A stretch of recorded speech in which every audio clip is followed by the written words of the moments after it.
Hey everybody, what's going on? Welcome to the Jury House podcast.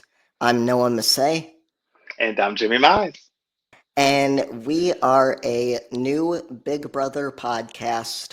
I am very excited for this project. It is something that I've wanted to do for a very long time, and now I'm getting to do it. And so let's kind of break down what it is that we're doing here. I am a lifelong fan of Big Brother, or at least it feels that way. I've been watching since Big Brother 14 and have delved quite a bit into the early seasons of Big Brother. And, I wanted to kind of track this evolution of the game. And so I thought, who better than Jimmy to kind of help me through this process? So, Jimmy, do you want to kind of introduce yourself a little bit? Absolutely. Jimmy Mize. I don't know, probably to change that. I love the name Jimmy L for some reason. So anyway, we'll talk about that later. But I am not such a huge fan as Noah here, but my husband introduced me into this years ago, and so when Noah brought this project up, it was just pretty awesome to kind of get along with it. I've come to understand and kind of slowly falling in love with Big Brother and the concepts of Big Brother, but I am totally not the diehard fan. But again, your passion for this is what's bringing me along, and so I'm looking forward to it as well. Yeah, me too. I mean, this game is such a unique concept. The idea of putting 12 people in a house. I mean, Yeah. nowadays it's about 16 people. And as an audience, getting to watch their every move and seeing the strategy from almost day one play out for, what has become 90 days is something that is a very interesting concept that we don't get to see in a lot of these other reality shows like Survivor or The Yeah. Circle or even The Challenge. So, this is a concept that I've always been fascinated by since I started watching this show. Yeah. I will say, I will think speaking of the concept itself, and I know there's probably a lot of social, takeaways from it, the aspect of it. But I mean, for me, it screams corporate. Like being able to survive at work and all of the different things that you do in these facades and these little groups and these alliances. And so, the concept, I agree with you. I mean, it is damn sure fascinating. It is fascinating to watch play out, and then you throw the games in it, and the drama is just, yeah, I'm here for it.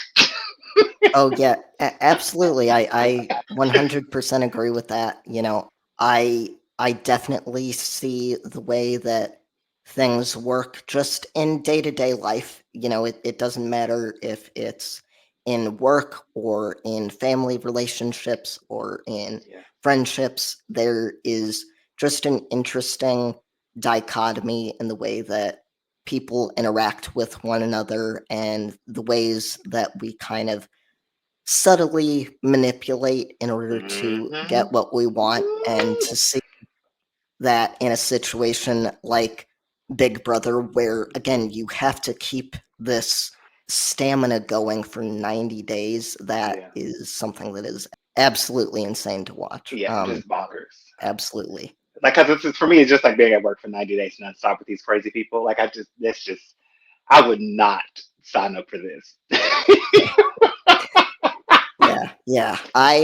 We talked about this a little bit when we first met, but I really started getting even more into the Big Brother fandom when I started playing these online versions of games like Big Brother and Survivor. And so it was a nice little taste of what these house guests go through, even though, it isn't even a fraction of what a actual Big Brother game feels like. It's still very interesting and very stressful to have to maintain so many relationships and Yeah.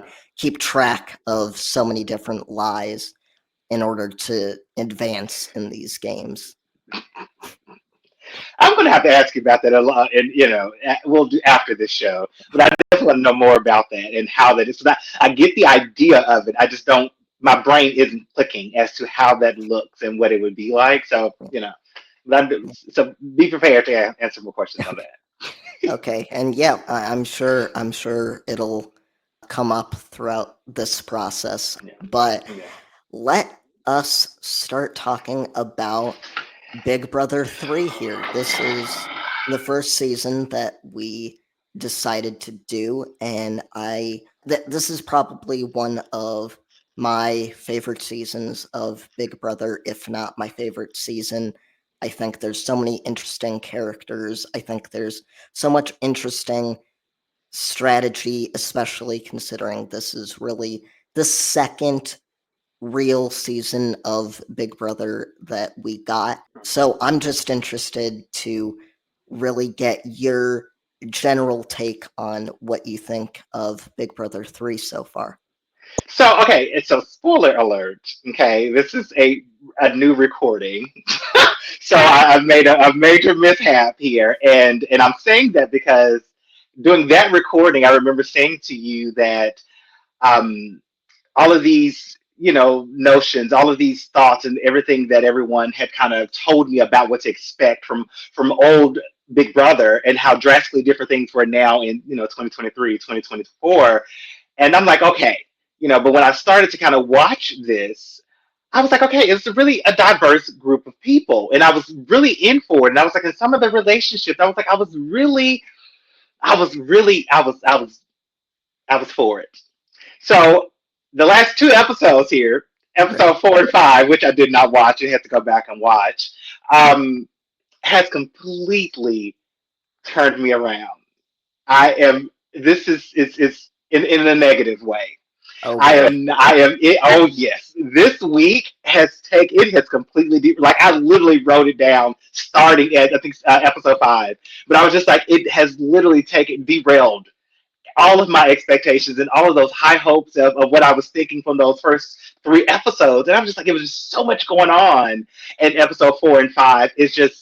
It took a completely different turn for me, and so I started to kind of see and hear a little bit more of who the characters were, and I also got a chance to see how editing truly played a part because again episode 1 2 and 3 I was like oh my gosh like kumbaya let's go, and then 4 and 5 things just kind of yeah yeah Oh boy.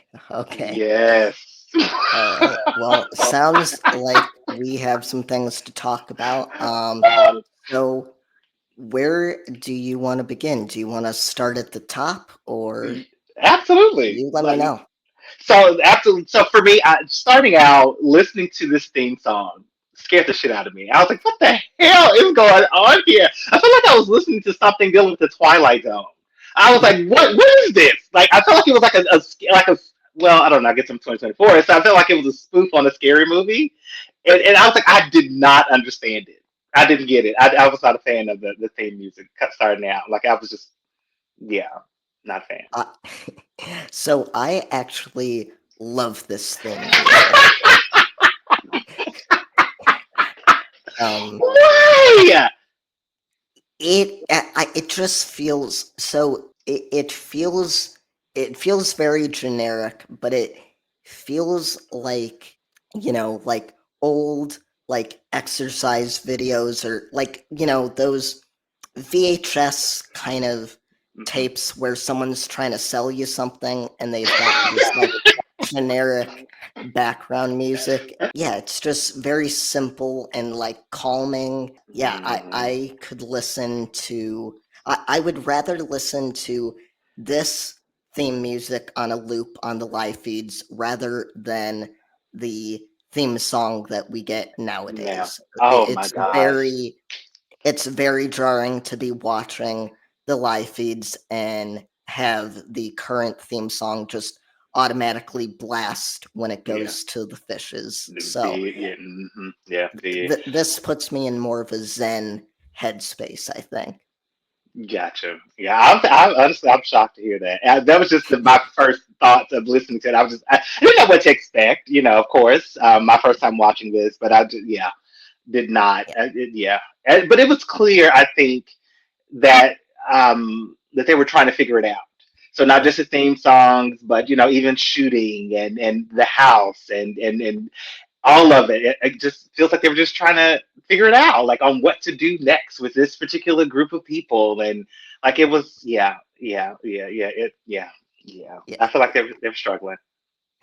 Yeah, there's definitely growing pains here. I Best way to do put it. think I have only watched a little bit of the first season of Big Brother, and that theme song is probably worse than either of the two. It's a more if you've heard the Saved by the Bell theme song, or you've Yeah. heard it's kind of like that. It's a lot more Yeah. like electric guitars, So way more of the time.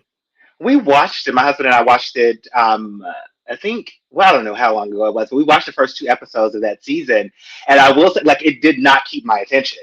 Yeah. It did not keep my attention. It just would not. And I know we kind of talked about this, when we first met, but I was just like, that one did not keep my attention. I will say, this is keeping my attention. Okay. This one is keeping my attention. So, I will give them that. I'll give them that while the growing pains are going. Well, well, that's as long as it's keeping your attention, I think we're on somewhat of a good foot here. Yeah. So, yeah, let's kind of get into episode one a little bit. I am a person that doesn't really like Big Brother premieres all that much. I think that Mm, typically it just feels like you're kind of dragging your feet to kind of get into the game of everything. There's yeah. usually all of these introductions with the characters and their kind of backstories, and it doesn't really feel like you get a good sense of things until a few episodes into a season. Here, I don't mind it too much. I kind of like the storyline that's kind of going on throughout the episode, and I feel like it keeps kind of a brisk pace to everything, so it Yeah. doesn't seem like things drag too much. But I'm kind of interested to hear what your thoughts are. So that um minimum list on those because my thoughts. It's Yeah, just it didn't bother me mhm, watching them and their introduction. I also know that I could have done without it. Um, right. I feel that especially now, give me a quick soundbite of who this person is supposed to be, and let's be done. Mhm, But however, again, watching this one, it didn't bother me. The only thing that bothered me was Amy, and that's only because she's from Memphis, Tennessee, which is where I'm from. And so I'm like, okay, really? Like, is this why he chose this? And I was like, really? I was like, I am not for that. Like, I'm not for Amy right now. I am not for Amy. So I know I'm supposed to be, like my girl, like, yay, Memphis, I know you from down the street. But right. yeah. It's just like that's about the only bit of the introduction to the characters. Yeah, and uh, they always have these very stereotypical intro packages. Mm, With Amy, we get the Southern Belle. hmm With Jason, we get, he's very much into his faith. And so Yeah. I feel Hmm. like they really push that to kind of stereotype him and kind of put him in a box a little bit there. Agreed. So I definitely am not much of an Amy fan. I wasn't when I watched it the first time, but definitely kind of getting this first batch of episodes here and getting this intro to her, I'm not really sold on her too much. It seems like she was very much kind of cast because she is this kind of southern bumpkin Hmm. that Hmm. people aren't probably going to take very seriously. And then she has a twang, like she has it, and again, I know people like Right. that. So not to say that she's, a false character, and so I'm like, it is the reality. But yeah. But I agree. In regards to why she was probably cast, but still, going back to what I initially said, I'm very shocked at how diverse the cast was for 2002. So you had the different age classes, like Yeah. you had the different races, you had the different genders. So I was just, for me, I was expecting to come into this to see a whole bunch of young white guys. Like all jokes aside, like I really was expecting to see that, and so to see the different diversity, it was for me that was pleasing. That was pretty pleasing. So. Yeah, yeah. I think I mean I very much agree with you there. I I feel like there was probably more diversity in age and like, but I feel like this cast just carries themselves in a different way. Hmm. It's Hmm. very much, social media obviously wasn't a thing, Was so you not. don't have these people like playing up a TikTok persona or Hmm. something like that. So it does feel like they plucked a lot of these people kind of out of real life and these like small towns, So Hmm. Hmm. Agree.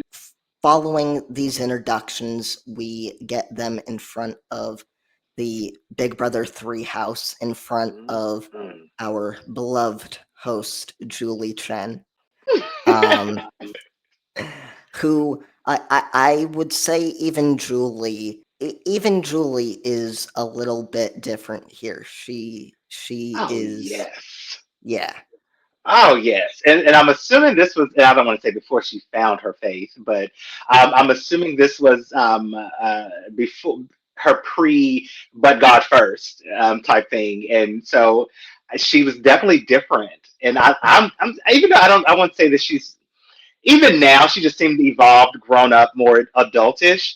But then she just seemed like she was a mature, person on TV that's again filling this out, trying this out with the crew, and I still love me some Julie. So I don't care what decade you put me in with her. Like I love me some Julie. So it just yeah.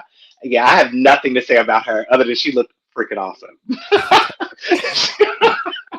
I will say I am not a fan of Julie Chen Moonves, but I Oh do like no, Julie Chen. this is where we're gonna have a problem right here. I see it. I see it. I see it.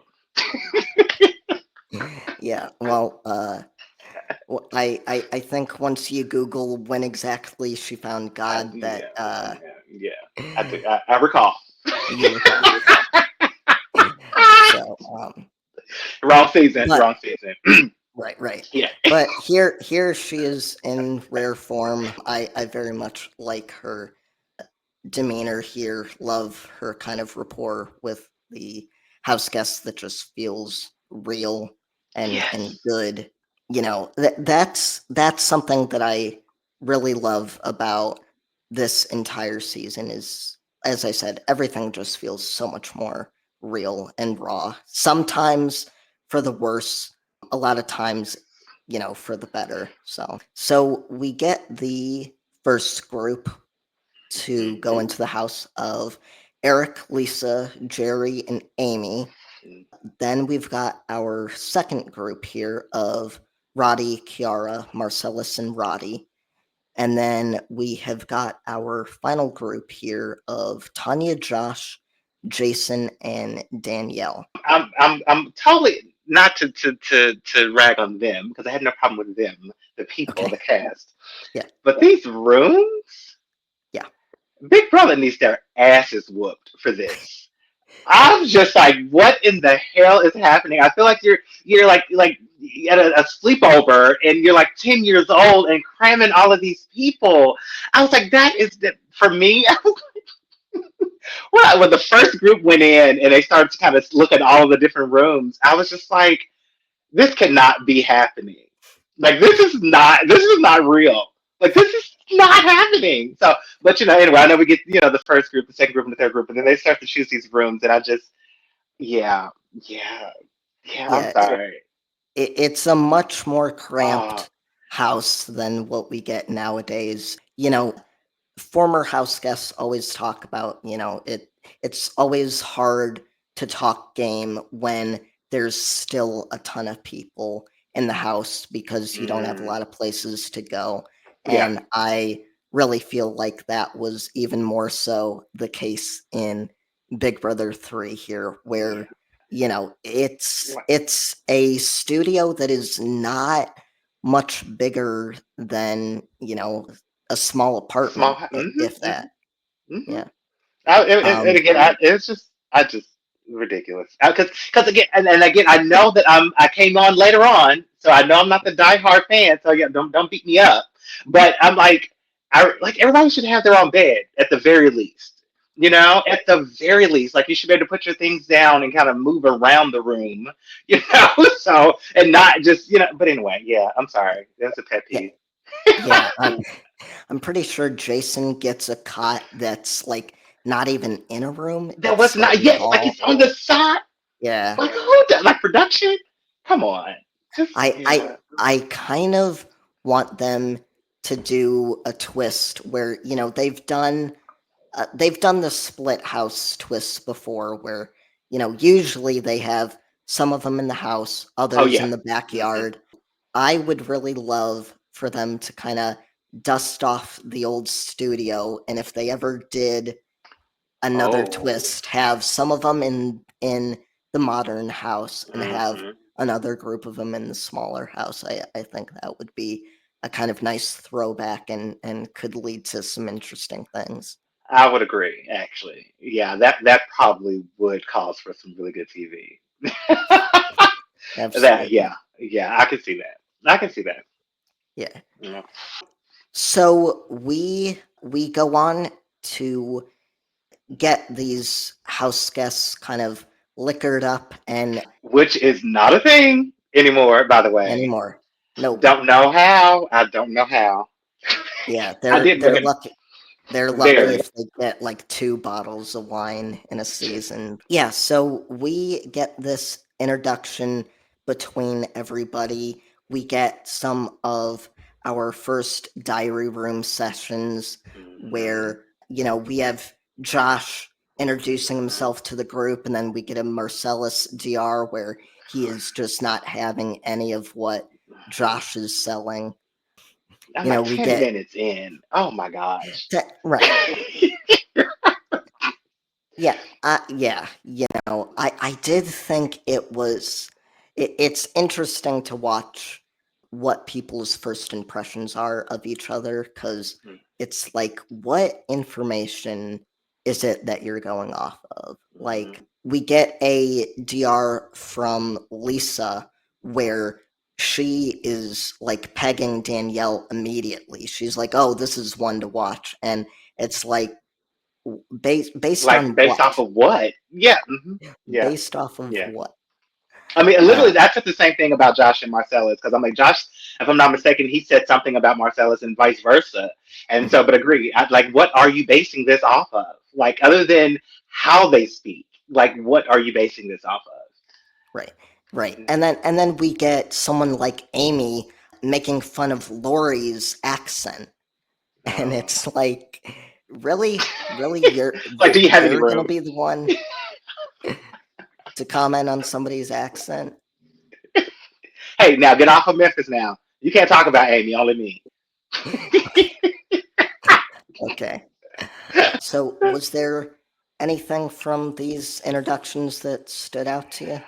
There was a lot of inappropriate information quickly, and I think it was it who had the big boobs? Is that Oh, was that Tanya.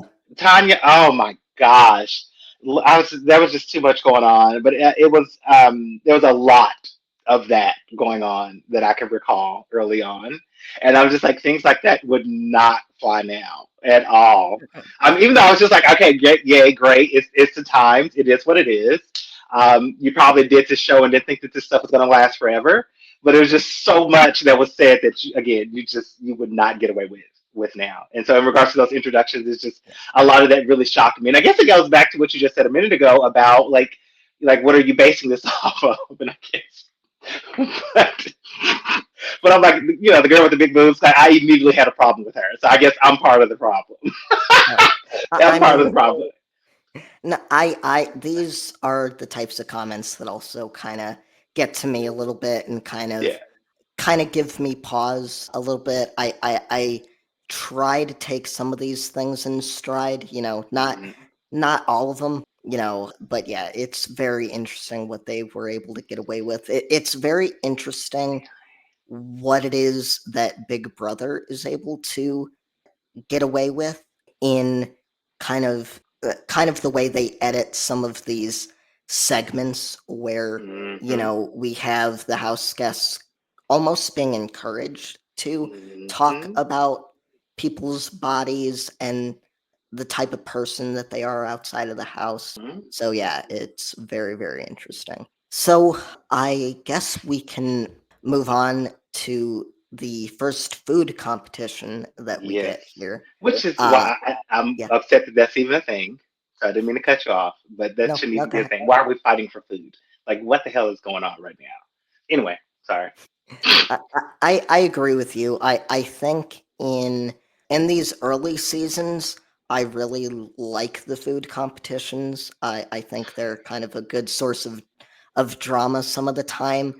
But I do agree with you. Like I feel like I feel like some of what Big Brother does is in response to Survivor. So, with Survivor, you've got 18 people that are essentially starving themselves Yeah. for about a month on this deserted island, and then compare that to Big Brother, where they're living in this house and they've got all of these amenities that they felt the need to give them a little bit of discomfort. But I don't know. I don't know necessarily that we need to be torturing people on live television, Torture but is the best. you Love it.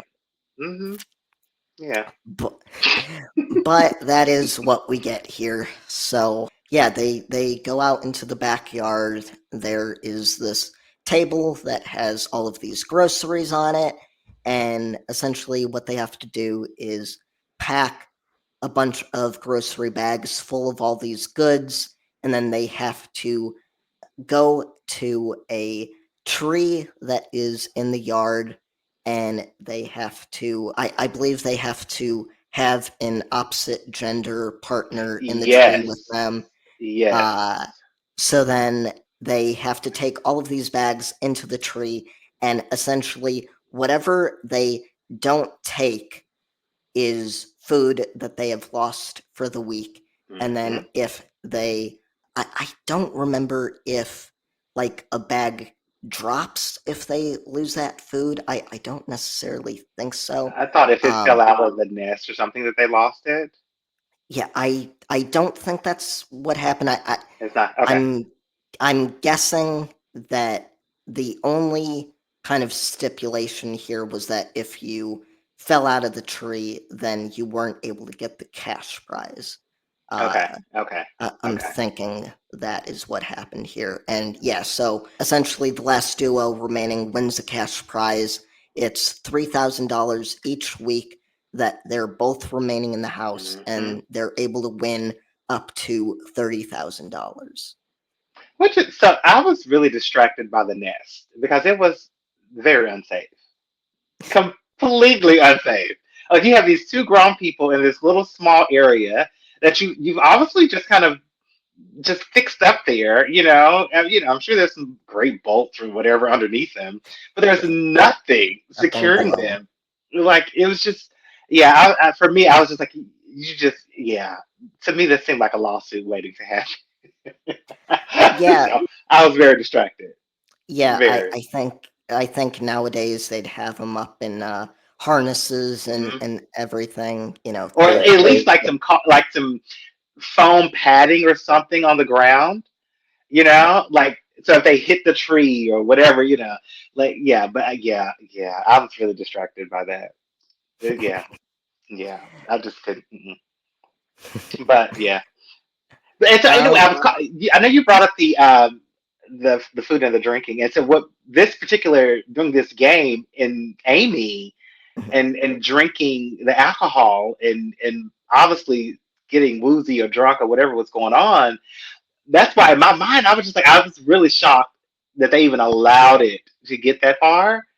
right. for her to be into, especially being up in this unsafe tree nest thing or whatever.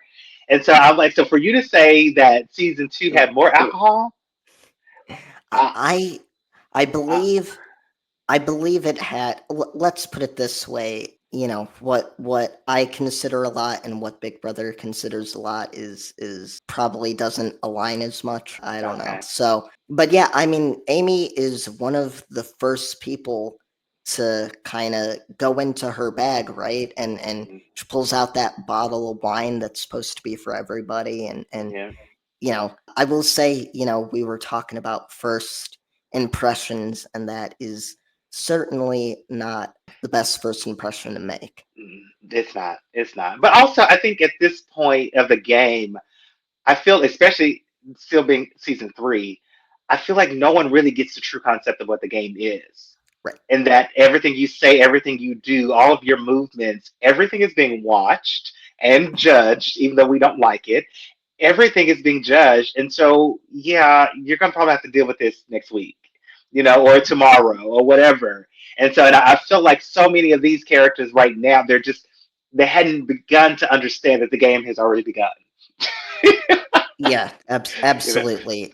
And that's kind of the interesting thing is having them start to kind of figure out what it is that you have to do and Hmm. whatnot. And I will say it's interesting watching these early seasons because the main thing is like most of these people just don't care. Like they're there to be their true authentic selves, and so they really don't care about the bigger nuances of the game. But I do think that makes for an interesting season because you have people trying to make strategic decisions while at the same time knowing that they're using kind of a misguided logic there.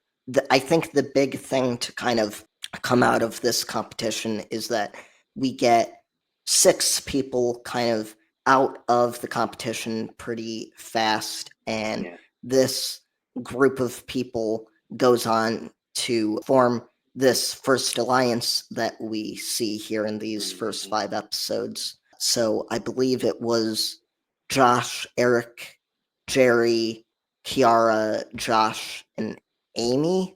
And so it's pretty interesting to kind of see this group of people form pretty quickly here and kind of lock on this first target for the week. I was gonna say, yeah, that's literally was the last thing I had on my page for that. Yeah. But go ahead. Sorry.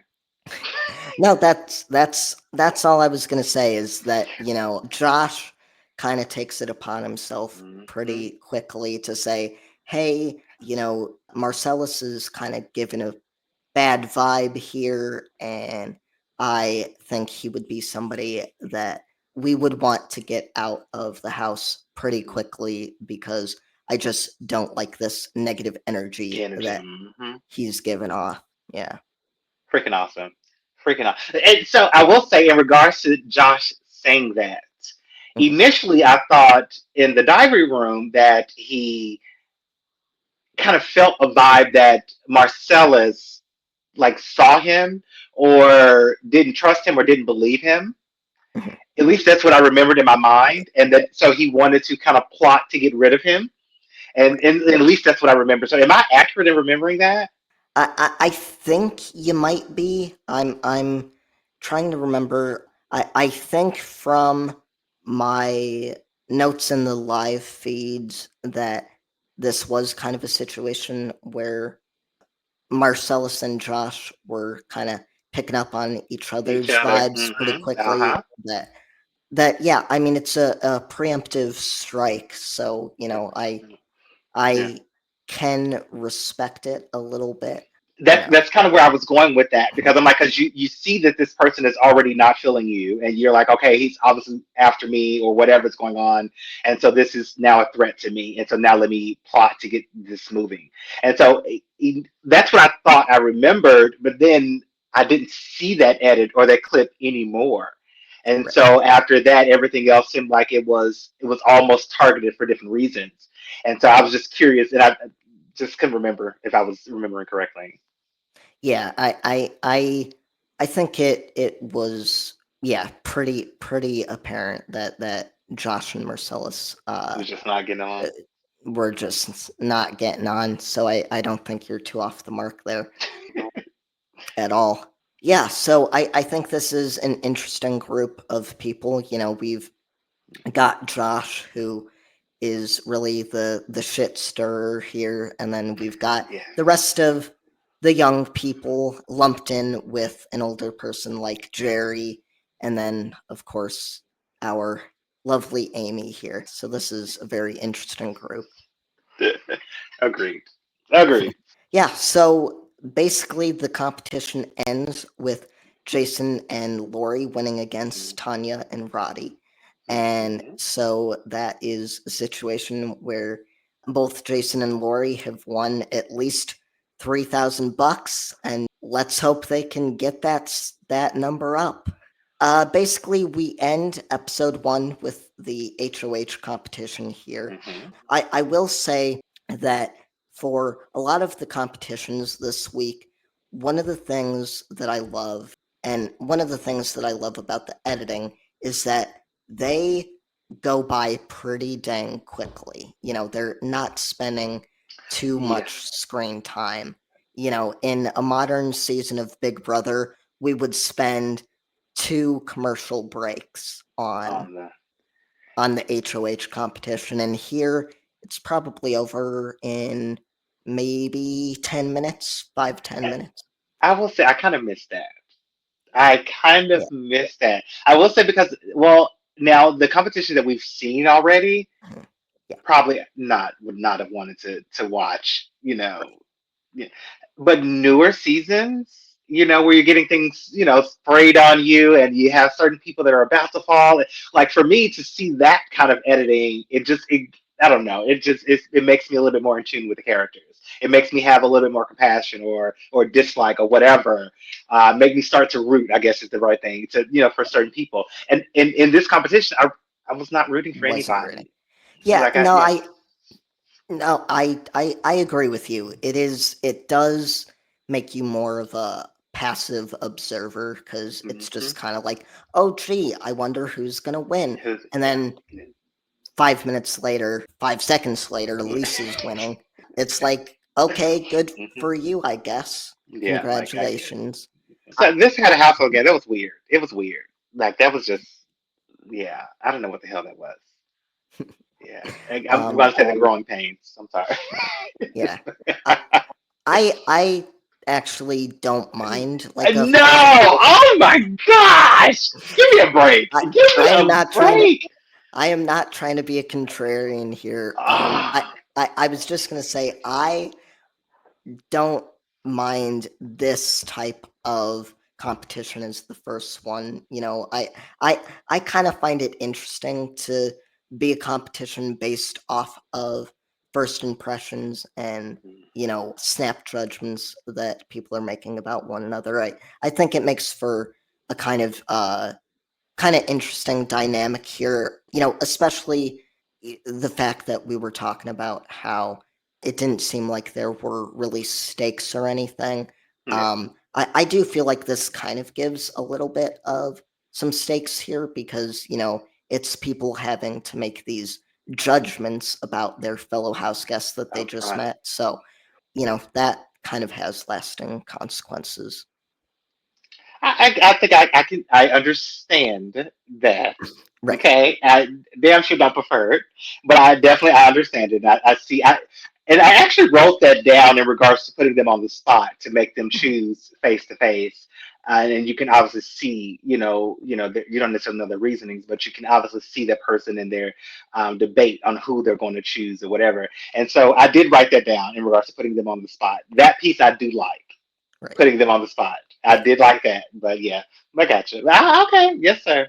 Okay. So I don't know. Do I even want to ask you what you thought of the HOH room? I don't even remember it in this episode. Was it shown in this episode? Yeah, yeah. It's like the small. you know how we were talking about how the house itself was like a small apartment? Well, this Yeah, was like the size of probably about the size of, your bedroom, a maybe a bedroom. Yeah, little bit smaller, maybe yeah, half yeah. that. Because the bed was, yeah, yeah, and I do remember seeing it. I don't remember seeing it in this episode though, but I do remember seeing it, and I do feel I feel like the bed, like the edge of the bed, was like this close to the wall. Oh So yeah, yeah, yeah, yeah. so yeah, but I don't remember anything special about the room. I don't even, did it Yeah, even have a private bathroom? I don't think so. I I don't was like, think I there don't was a remember private seeing it. bathroom. No, no, no, because yeah, like I said, it was like the size of a shoebox. That This, yeah, that's one thing that I don't like about this house, and I'm glad we've upgraded a little yeah, bit. Even though I do find it very funny that they thought that this was some like luxury room. I mean, I guess compared to rooming with other people other in this people. small box, that it kind of is, but I don't know. Yeah. So, if you don't have any other thoughts on episode one, let's keep it moving with All right. episode two here. We open with our HOH, Lisa, who says she loves the power that she has as HOH. And right now, she's really excited about her special treats that she gets and her music and the pictures of her cat, Herman. And she says she wants to share her bed with somebody. I wonder who. Who was? I don't remember that.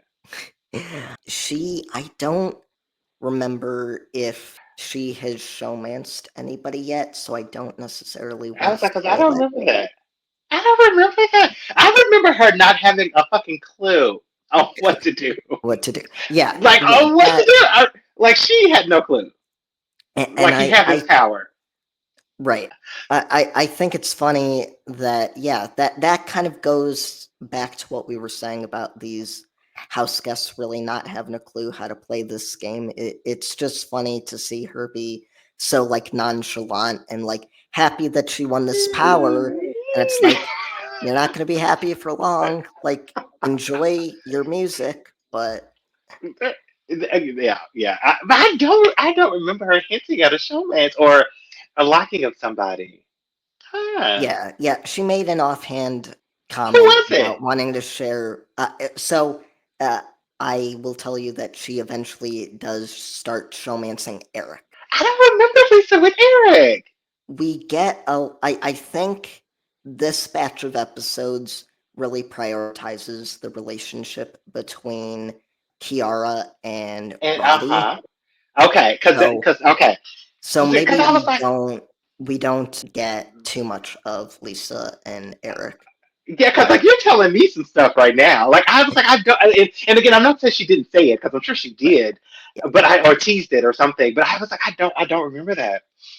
Yeah, I think it's coming, but there's a little bit of teasing in this batch of episodes. I think they just kind of prioritize Right. Roddy and Kiara for some Gotcha. reason, Okay. 'Cause yeah, which is an odd pairing, but I okay. have I have thoughts on that. We'll talk Okay. about that. Okay. Okay.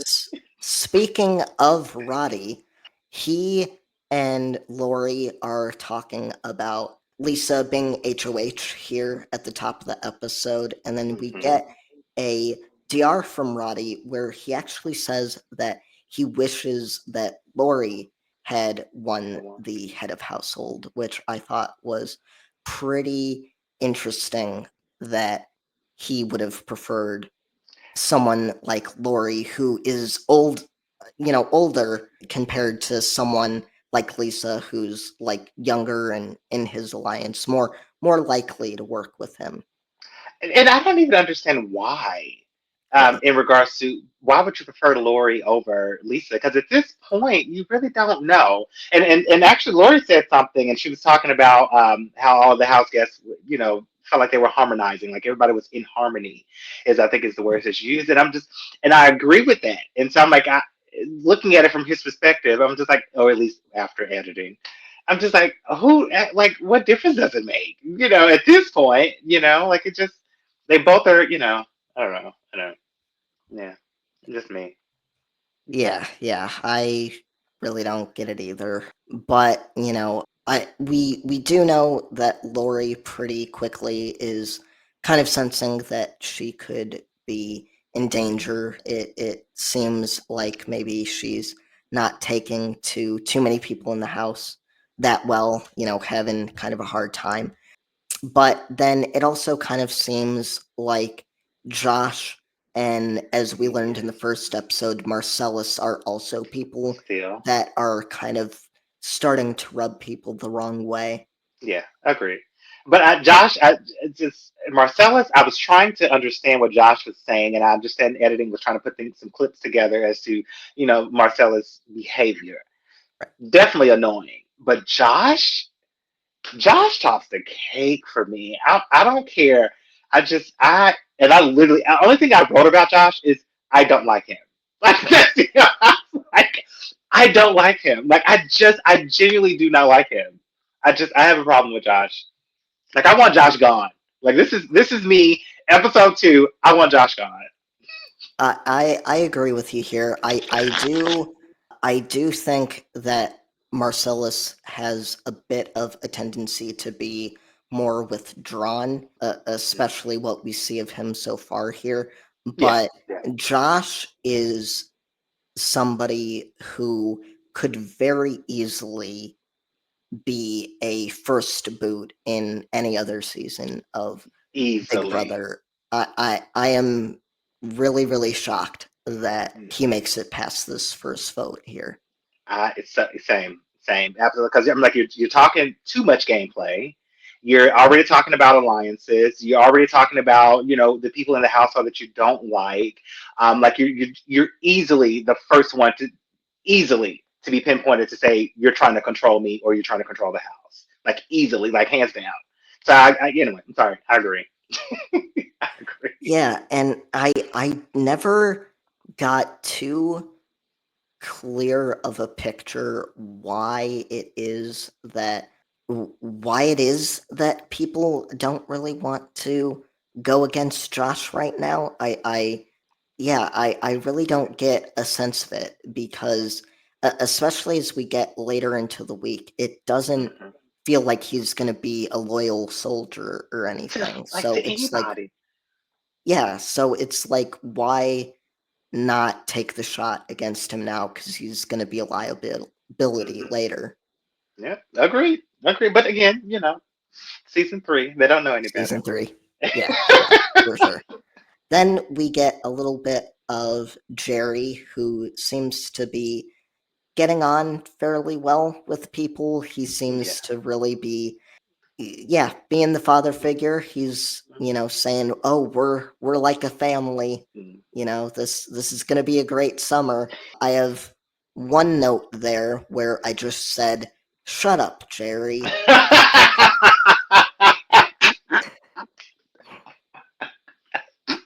I cannot stand those types of players. It's and again, like, we're probably going to say ad nauseum that, of course, this early season, these people don't know how to play, but that will never not annoy me. I don't blame you. I get it. I get it. I get it. It's just like at work. I mean, we're not family. They're a coworker. Hmm. So Yeah. yeah, no, I get it. I get it. I get it. But he has not begun to annoy me yet. He did later, but he has not annoyed me yet. Okay. Josh holds the spot in Okay. my deep in my heart. Perfect. Perfect. Yeah. So we don't get much else there until we get a luxury competition. There's Yes. so many competitions in this first week of Big Brother. I will say that, I do like them, but I was kind of like, okay, like, this is too much. Let's Yeah. kind of get back to the game here. To the But we'll kind of go through it a little bit. There's okay. 3 groups of 4, and I think it's 2 men and 2 women, and they have to get in a pool and Yeah. swap swimsuits. They have Yeah. 6 minutes to get all 12 at the Ugh, finish line, and this is all so that they are able to win hot tub privileges for the season. ugh. And this I is would the lose it. yeah, this is kind of one of the things I was talking about when I was like, there's a lot that Big Brother would not get away with today, and this is one of them where they're trying to kind of stir up some controversy here. But and for this competition and even the show, like, well, you know what? I guess you know what? Let me take that back because at this point, I guess the real world is it still out or it just come off or whatever. I guess. Okay, so never mind. I take that back. Yeah, No, I no, could I could see this. the real world started airing in the late 90s and was going strong Yeah, by the early 2000s here. So this is very much something that within a would have been yeah. shown. Yeah, like I Um, can see that, but it's so nasty, and again, I have never been one. Like I'm not trading clothes with you. I don't like you. I don't even know you. And then we're in this disgusting whatever thing. Like, oh no. Oh no. Mm-mm. Send me home, yeah, big brother. right. Yeah. If I never have to see Jerry in a Speedo again, it'll be too soon. Even Eric was saying that He did he's it. he said I had this every step I took, I had this extra package bouncing underneath me, This which is is something I didn't need to know. to know at all or see for that matter. Because I was like, his I believe the bikini was slipping when he got it. I was Yeah. just like, Oh yeah. oh, like yeah. Ugh. It, Just yeah. not a fan of this competition. Yeah, I think they were trying to kind of, it's that old adage of sex sells, so they were trying to do something kind of salacious there. But yeah, Yeah, I don't think this was kind of needed at all. It was at all. only to make people be like, "Oh my God, they're wearing the other Hmm. person's thing," and it's Like, like, no thanks. nah, yeah, no. We're in agreement on that. So the next segment that we get is we get to kind of learn more about our buddy Jason here. And what we learn is that he is a Christian and he is a virgin. And that Yeah, is something that they kind of make a meal out of of for a course. little bit here. Yeah, uh huh. Not a fan Not of a this fan. either. Yeah. And like I have what and so many question marks written around all of this. I was like, it is such an inappropriate conversation. A is private, but I'm like, it is such an inappropriate conversation to be having um, in this type of setting.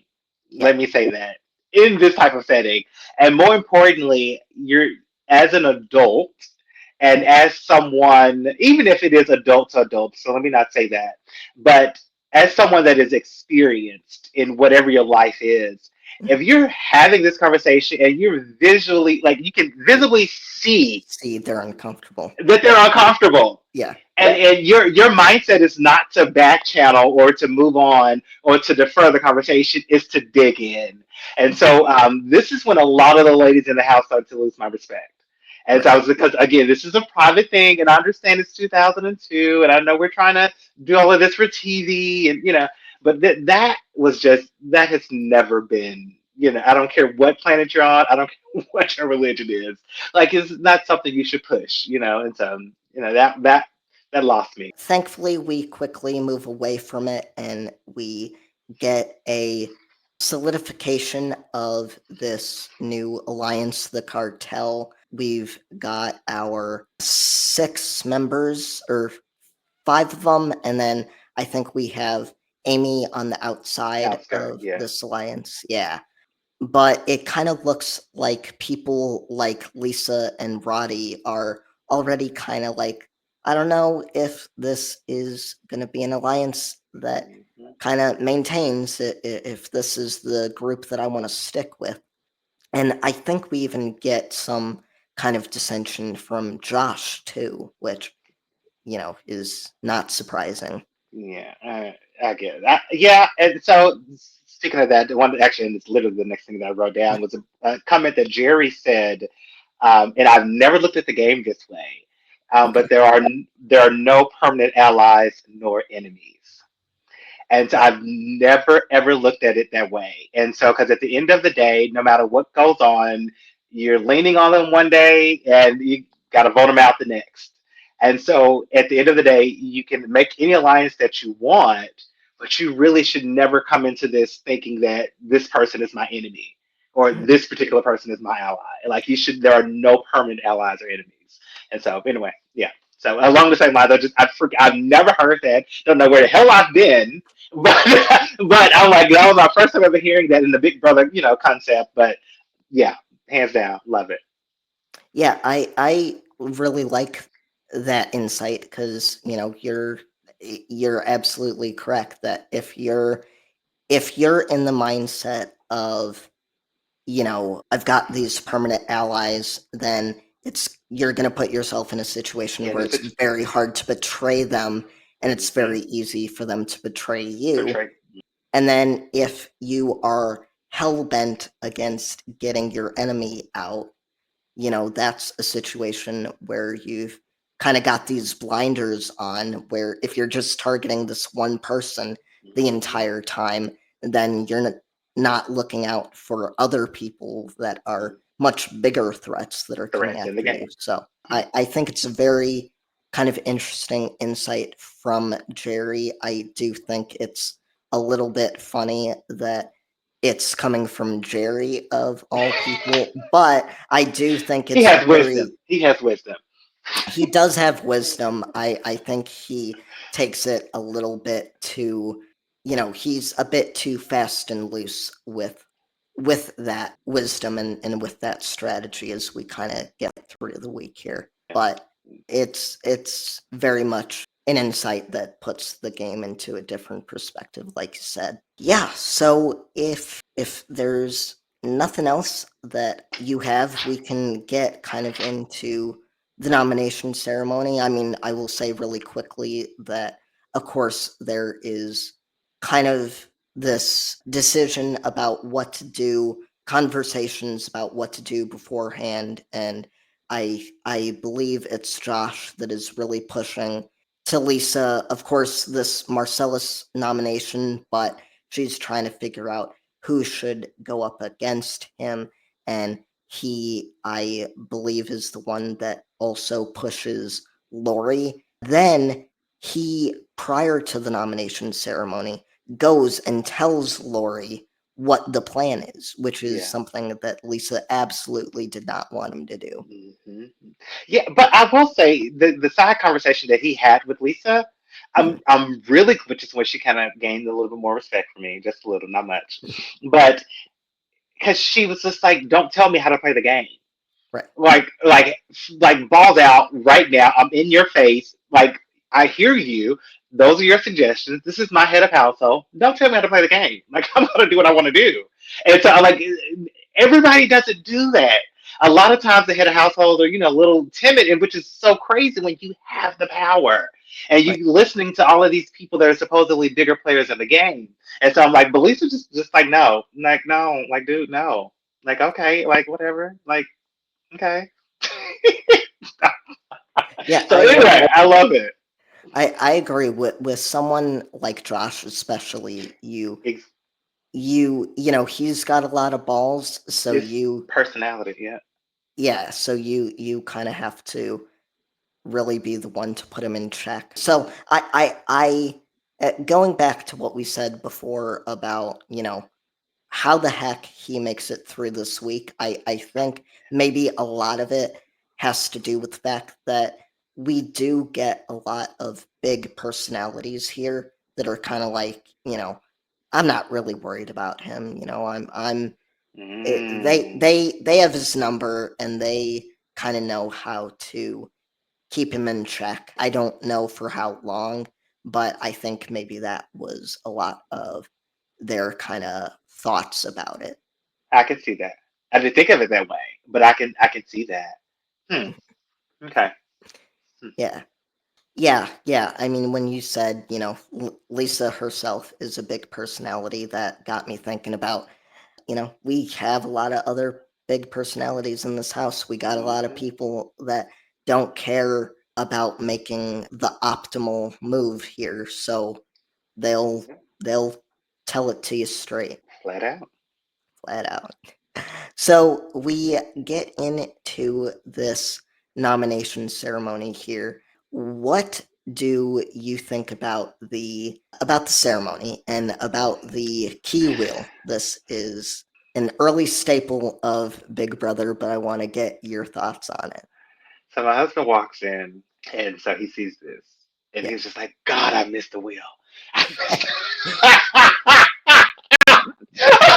I was like, "Oh my gosh, I freaking hate it! I hate it!" It took so when you talk about editing and wasting too much time on Right. Right. competitions, they took too much time on this. I feel like this is another one of those things that they were still trying to figure it out, and I hated it. I don't know what else I can say about it. I absolutely hate it. I understand the concept.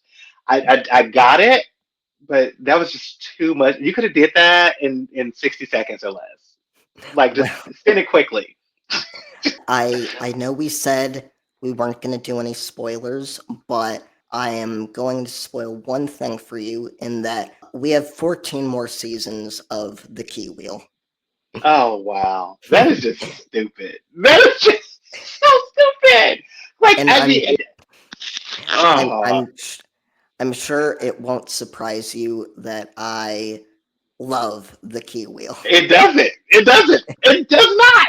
So when my husband said it, I already knew you were gonna like it as well. Right.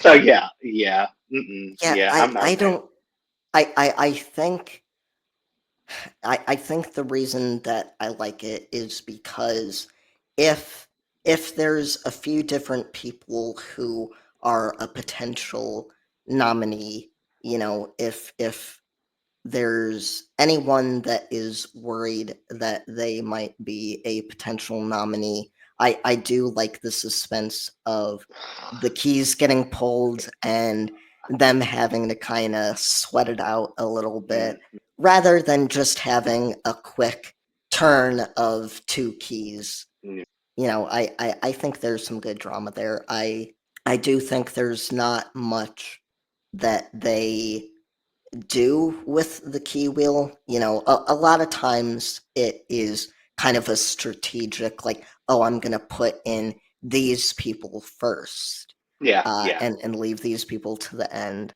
But yeah, so I like the suspense of it all. Was this the But first? Was this the first time for the wheel? Or they no, did it the no, first two? Okay, no, okay. Big Brother 2 Was was the the first time. first time that we saw the key wheel. That was the first season that we had a head of household. So, Mm, yeah, mm. that was the first time we had the nomination ceremony, and that is how they decided to do it, and they kept it for Big Brother 3 onwards. So, Because it definitely, I was like listening to Lisa's speech.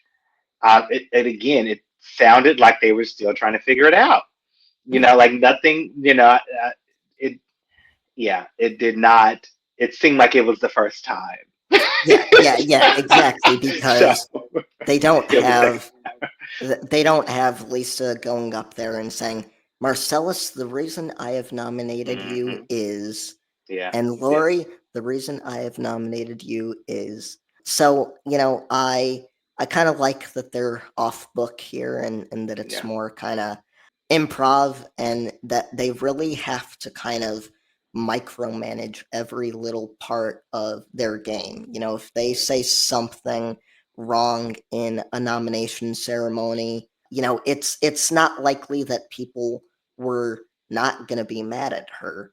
But, if she messed up a little bit, that could create even more of a problem for her. So I think it's a little bit of a nice touch there. Mhm. So ultimately, we won't belabor the point. We get Marcellas and Lori as our nomination. We open episode 3 with a Roddy DR, and he, of course, is feeling sick to his stomach at this first nomination because, of course, he loves Lori. And then that is followed up by a Lori DR where, she says, I have not gotten to know people well enough, but they haven't gotten to know me well enough. Yeah. So I thought that that was a little bit of an interesting comment from Lori there. But that's the truth. It's the truth. Right. I will say, And go ahead. okay, I was please go that's ahead. not about Lori, but with Yep. Lisa. Mhm. Lisa, because that was the next thing that I saw was Lisa being so proud of herself. And I was like, I was like on one hand, like, yay, like, way to go, Lisa. Like, we're so proud of you. But I felt like she was just, I don't know. I felt like she was like patting herself on the back for doing a good job of winning this and then putting them up. And so, I don't know. I just thought that was funny, but she was just like super proud of herself. Right. Yeah. Congratulations on doing exactly what Josh told you to Wanted you. do. I mean, hey, it's the easy move. It's the safe move. So, I mean, her hands are clean for right now because as far as she knows, her job is done. It's She done. she has put two people on the block, and that is the way the things are going to stay. Certainly, Mm. nothing is going to get in the way of these two nominations Absolutely getting. not. But it is interesting that while we have Lisa kind of congratulating herself, kind of patting herself on the back, we get Danielle coming into the HOH room and essentially doing the same thing, patting her on the back and just you handled that so maturely, Surely. and Mm. you did such a great job, and you should be so proud of yourself.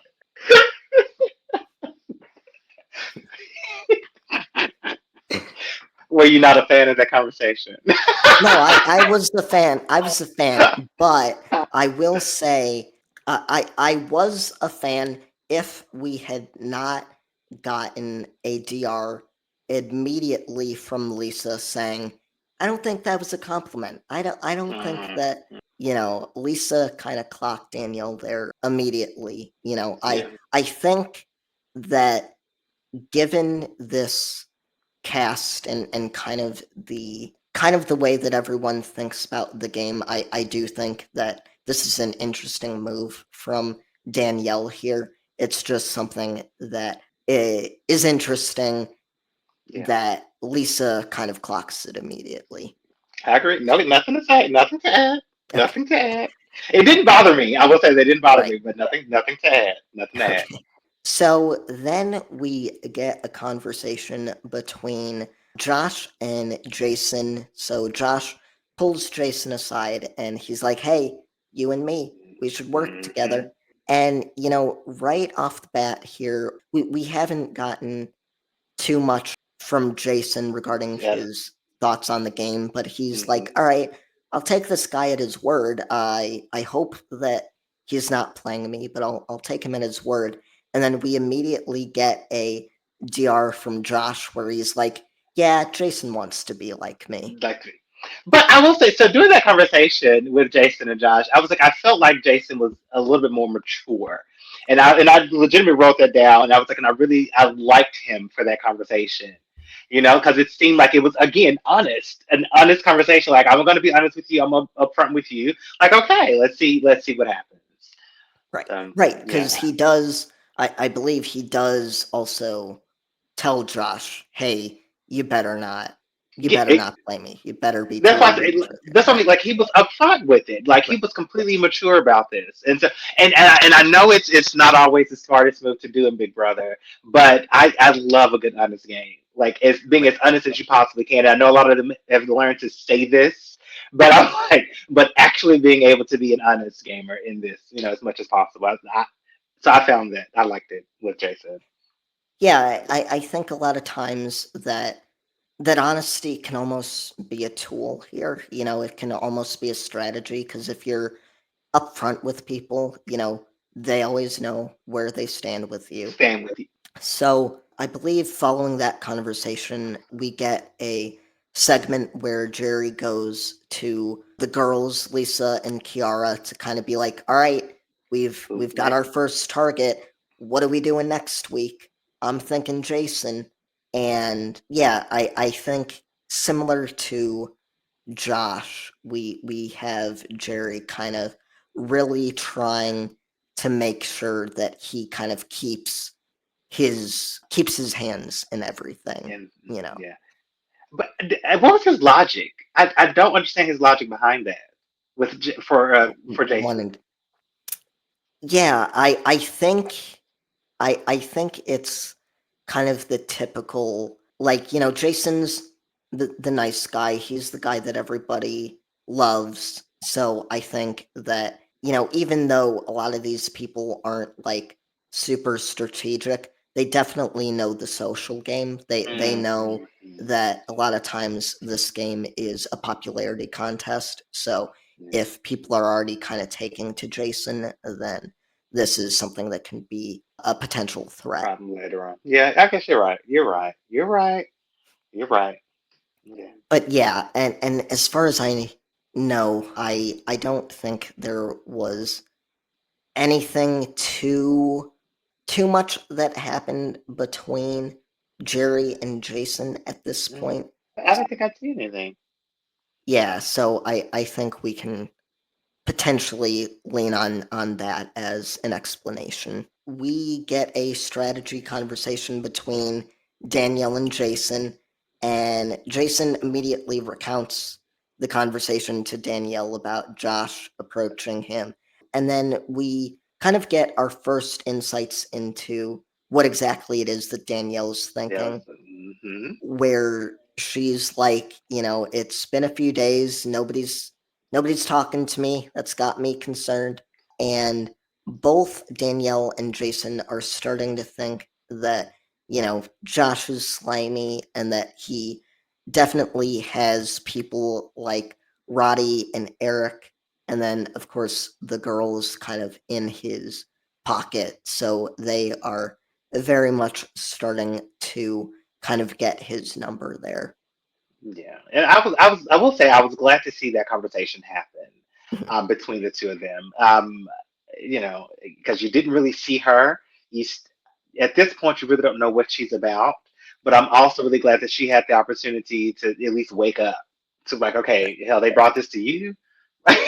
Nobody talked to me. Like, hold on, So yeah, yeah, Yeah, yeah, and I feel like so much of what we see in modern Big Brother is that you'll have these big six-person alliances that form, and so much of the show is kind of centered around this that big big alliance, alliance. where you don't really get an outsider's perspective of what's going Mm, on. And you don't even usually get them even clocking that there's anything going on.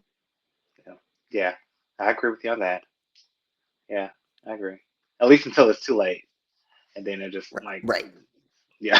Right. It always, yeah, it's not usually till they're on the block where they're like, I think something might be going Something on might be here. wrong, Yeah, yeah, So to see this within just the first few days of the game is something that is pretty refreshing to me to be able to get to see here. So, with that, guess what? It's time for another competition.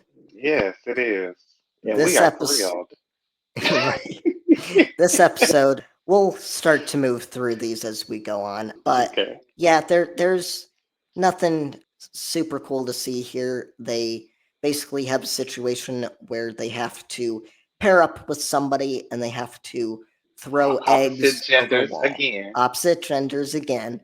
And Yes. they have to throw eggs over a wall, and then the other person on the other side of the wall has to catch the egg, which I believe has like the name of a food written on On it. it. And so then Hmm. whatever ones they catch are the food that they get for the week. There's nothing much to see here. Well, so I will say this about Roddy, and I Okay. had to point this out, and I know that they keep doing this whole men versus women thing, Yeah. but Roddy definitely made it apparent of his thoughts about Mhm. women specifically, Right. and I think he said they were weaker, and so we should be throwing in the things that we don't want or something to that Right. nature, and so I was like, dude, like, are you? Like what? Like we don't even know you. Like you're speaking. Do you know you're speaking right now? And so I just again, it's obviously an insight to who he is or his mindset, and it could be not necessarily toward women. It could just more so be about the competition and wanting to win, and and putting his best foot forward on it. So I'm going to choose to believe the latter.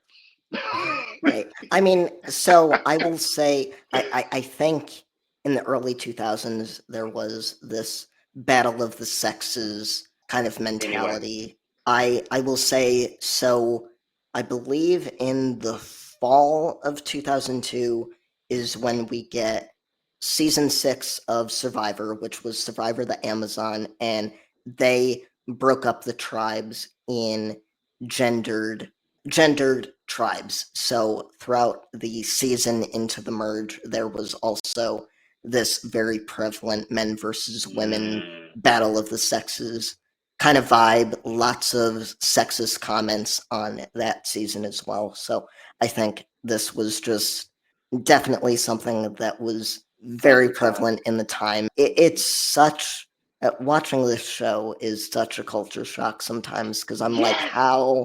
how can you be treating each other that way? I'm not too like peace and love, but I'm still like to think we were ever acting this way Yeah. is a little bit of It's a head baffling. spinner for me. It's baffling. Yeah. So then we get the food competition. They got, stuff like ham, flour, tortillas. They got the cheese Now for I was about to say Amy. all the cheese. Yes. Ugh. So good for them. Good eating for them this Mhm. week. So then we get our first showmance segment of the season, or one of them with Roddy and Kiara. And I thought this was an interesting segment because Roddy is trying to flirt with her and it's like, hey, when are we going to kiss? And she says, oh, not for a while. Week 1, I barely know you. Week 5, I'll probably want your Prob- children. problematic on so many levels. Problematic. Yeah. This is such a weird pairing because everything that I know about Roddy so far on this show, Kiara doesn't seem like the type of person that he would necessarily be going for. Really? I don't think so. Oh wow. Oh wow. Okay. Because what I get from Roddy is that he is very like he's an intellectual, but like like a fake kind of intellectual, probably a guy Hmm. that reads a lot but doesn't know a whole lot of anything, but still tries to like a guy that he's well read, but he doesn't know a lot about the world, but he'll like pretend that he knows a lot about the world. Like, so he'll be very pretentious about things. And I just don't get the vibe that Kiara is someone he would ever waste his time with. Hmm. Wow. I want to hear your Okay. thoughts though. No. I mean, I don't have a lot to say.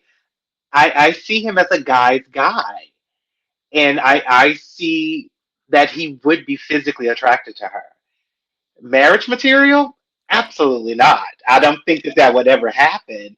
But I could see him dating her and even dating her long term until he decided to allow it to fizzle out. And right. so for you to say that you couldn't see him with her at all is just that's wow. Shocking. Yeah, Okay. I think the I think the romances in this season should have been switched, and I feel like Roddy and Lisa would have been a better pairing, and then someone like Eric with Kiara would have. been something that made a little bit more sense to me. That is just crazy. So even with him, with Roddy and Lisa, I feel like that's an even shorter time dating. Oh, Like like a one night stand and be done, and you just like it's just one thing I did in college. right. And like that's what I like when I see Lisa, but I don't see Lisa as a yeah. I'm sorry. Oh boy. Well, Yeah, I'm sorry. Yeah, I'm not a fan of hers. Not a yeah. fan. Not. Yeah. Well, Mm-mm. like I told you, I'm the guy that's more the strategy guy when I watch Yeah. these shows, so I'm not very good at pegging the showmances here. I mean, hell, obviously me either. I don't even pick up on Lisa and them, but okay, you know, mm. and Eric. So yeah, okay. So one thing I do want to go back to say, I know we about Yeah. that, and I know it's going to come up later on, and it was about Marcellas being outed by Kiera. Right. Did you remember that at all? I did not remember. I didn't think he had Oh. gotten outed by anyone. So he hadn't. So I'm probably using the wrong words, but the Uh-huh. suspect.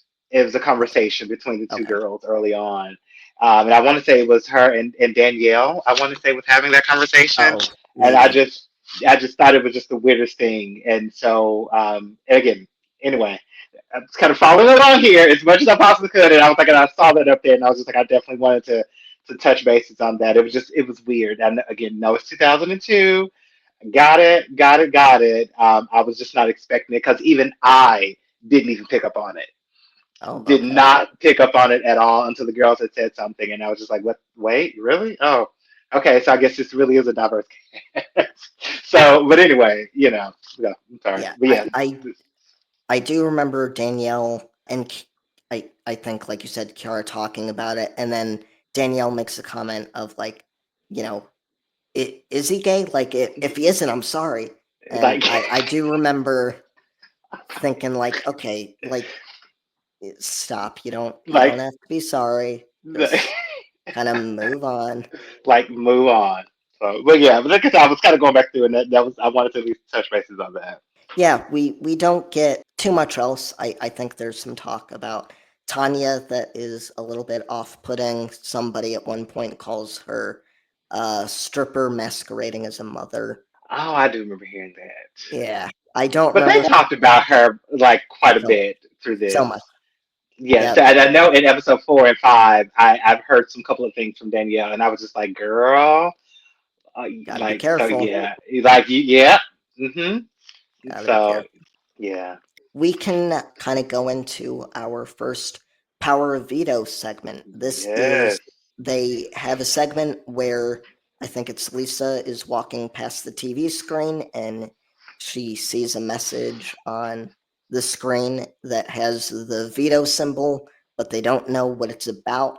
And so they're all kind of speculating. And then we get the reveal of the silver power of veto. So not I felt like it was janky. you you thought it was janky. I feel like the veto, like it was just because it's not what I'm used to. Like it looks so generic, and I felt so yeah. I'm sorry. Yeah.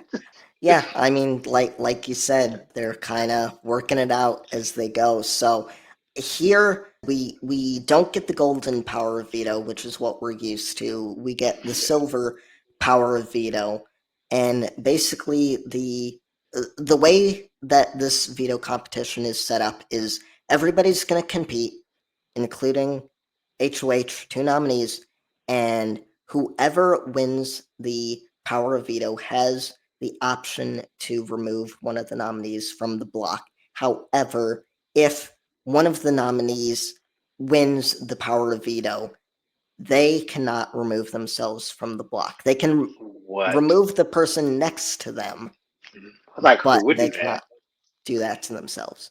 So, what do we think of this We twist? I feel like you. I What feel do you? like you love this concept. It's No, okay. Okay. I Okay. Okay. Because, man, I literally wrote down WTF. Like, what good is this for me to win it to save the person next to me? That makes, I feel like this is, again, one of those things that they're trying to figure it out. And they didn't really think this part through. Like, this portion was not, it wasn't, I felt like it wasn't flushed out. And so, because it makes zero sense. So, like, if you're not on the block, use it on whoever you want. I get it. And I don't even think it was until later on where we heard them announce that even the person that won the power of veto they could not be put up as a nominee. I right, don't remember hearing that initially during the instructions. right. And so I was like, all of that was kind of playing through my mind. I'm just like, what the hell is what's happening here? Like this Right. is again, it was just a weird concept. Like great that it's here. You have an option to take somebody off the block. You have an option to kind of shake things up. And so that piece is exciting. And so to see it for the first time is really awesome. But again, I wished it was fleshed out a little bit better. Yeah. So No, yeah, I completely agree with you here. I don't really know what the motivation is for not allowing the nominees to remove themselves from the block. I wonder if they're thinking along the track of, well, it's a bargaining tool, so like if you're a nominee, then maybe you're thinking to yourself, maybe someone else should be up here next to me. So if I use the veto on someone, then the HOH is going to have to nominate someone else that I have a better chance of staying against. But even then, I don't know what the incentive would ever be to use the power of veto on the person the sitting person next to sitting. you because Yeah, anything could send you home. So I don't feel like there is much incentive, to have a new person sitting next to you. It yes, seems like it would be even more risky.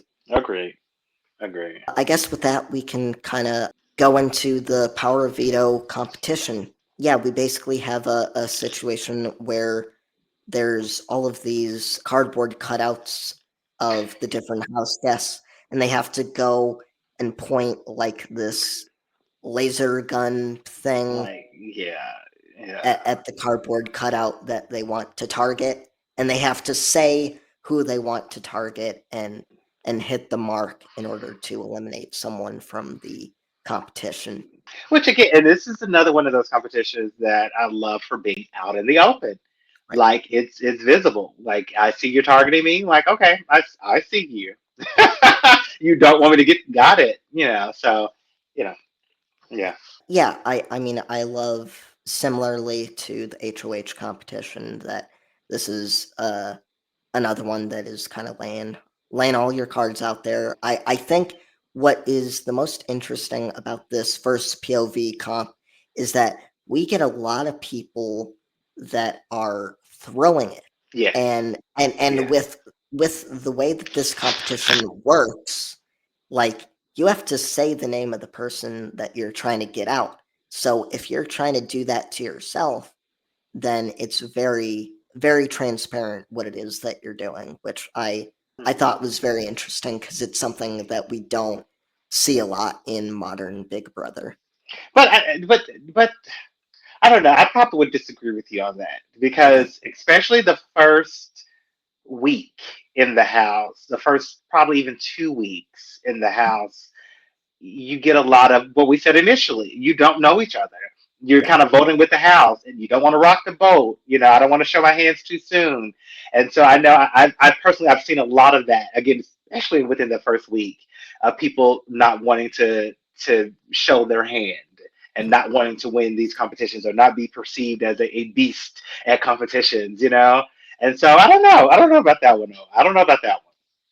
Yeah, I think for me it's mostly that in those situations, like they'll tell us in the DR what they're doing. It's just Mm-hmm. they're not usually in a position to really out what it is that they're doing like intentionally. Even though there's, lots of times where people throw competitions and it's super obvious what they're doing. They still usually have the plausible deniability of it.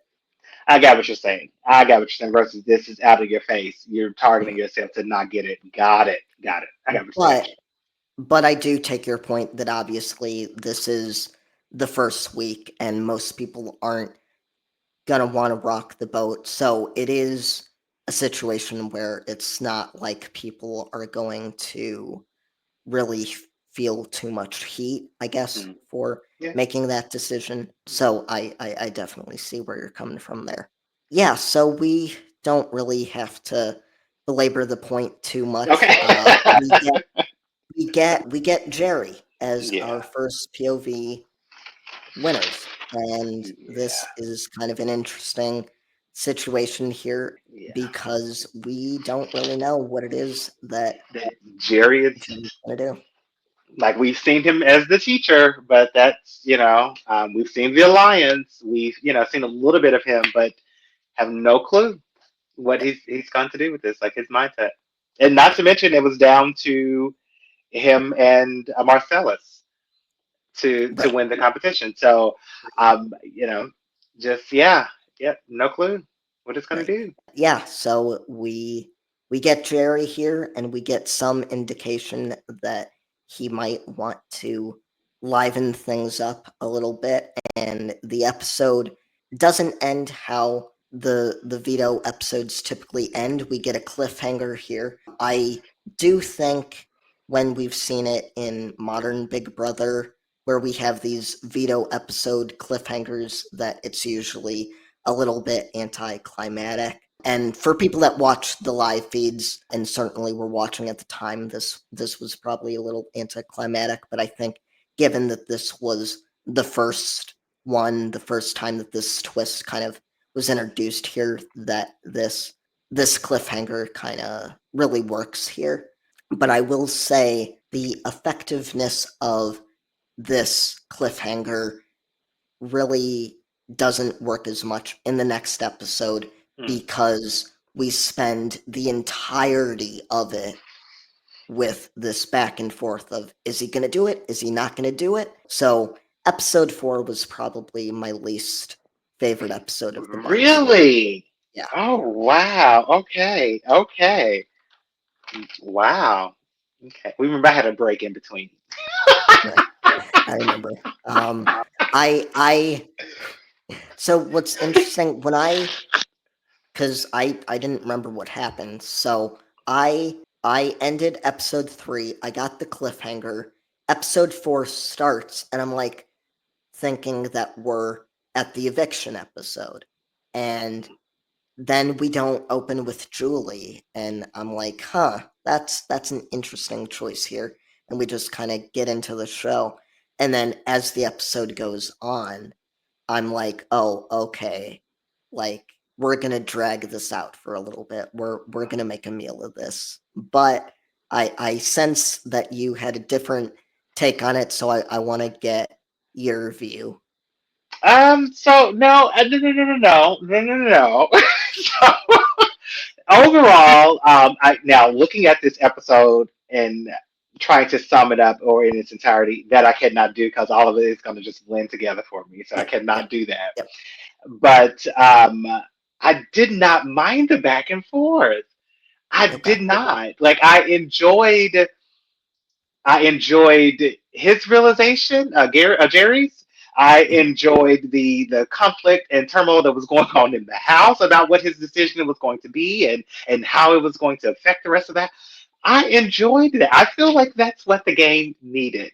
Even though I know I still stand by my initial thoughts of how, the show itself and what I thought, was coming into this and viewing this episode 4 and 5 definitely took a different turn for me and in the negative in regards to the politically correct things to say and do. But the game, however, it took a turn for the better for me watching this Okay. episode. Okay. Okay. Yeah, I mean, I still think strategically it was interesting. I just kind of I guess because I'm used to a certain format of Big Brother that I was like, really, we're splitting this up into To 2 episodes. 2 episodes. I didn't really see a need for it, but I probably had a different mindset going into it, knowing what I know of how Big Brother works today. Gotcha. Yeah, so basically, we start the episode with Josh telling Lori that Jerry's probably going to screw her over now that he's won this power. And he lets her know, hey, if Marcellas is off the block, that's bad for you. So you got to do something. And I'm like, here's Josh again. I really don't like him. I really don't. I cannot stand this man. Oh my goodness. Yeah, yeah, I don't like him either because, it he's doing too much. He's doing too much, and it's bound to catch up with him uh Hopefully. eventually. uh we'll see. So we get some conversation about what Jerry's going to do to start off here. We've got Roddy saying that it'd be stupid for Jerry to change the nominations 3 days into a 100-day game. And I agree with him here that this is kind of a sprint. It's not a race, so you've got to kind of slow your roll here. So Um, let me say this then, because yeah. this is where the disconnect came into play for me. Okay. Because at this point, the entire house is Mhm. like Jerry should leave the noms the same. Right. The entire house, and so it's now where you're seeing how tight this alliance really is. Right. And I guess the disconnect for me is I missed it the first 3 episodes. And then Mhm. I get here and then I see how close knitted you all are. So Right. much to the point where you are, anyway, you're in alliance Mhm. with what not to do and what you're wanting Jerry to do. And I guess I felt like I missed something behind the scenes.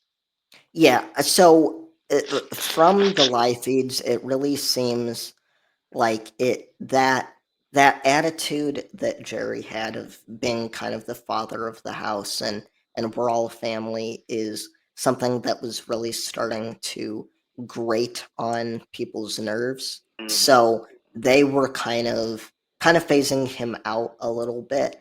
They Oh, they were kind of seeing him as a little bit of a liability there, and so they weren't really taking him too seriously. And then, especially as the week goes on and he's got this power and he starts to do some of the things he's doing and starting to make some of the arguments that he's making about the initial Marcellus nomination, yeah. that is something that is really starting to rub people the wrong way because they feel like he's painting them as something that they're not. Got Yeah, it. but you still have people like, I believe, Eric saying like, yeah, he's annoying, but like he's gonna be a loyal soldier. He's gonna be the loyal soldier that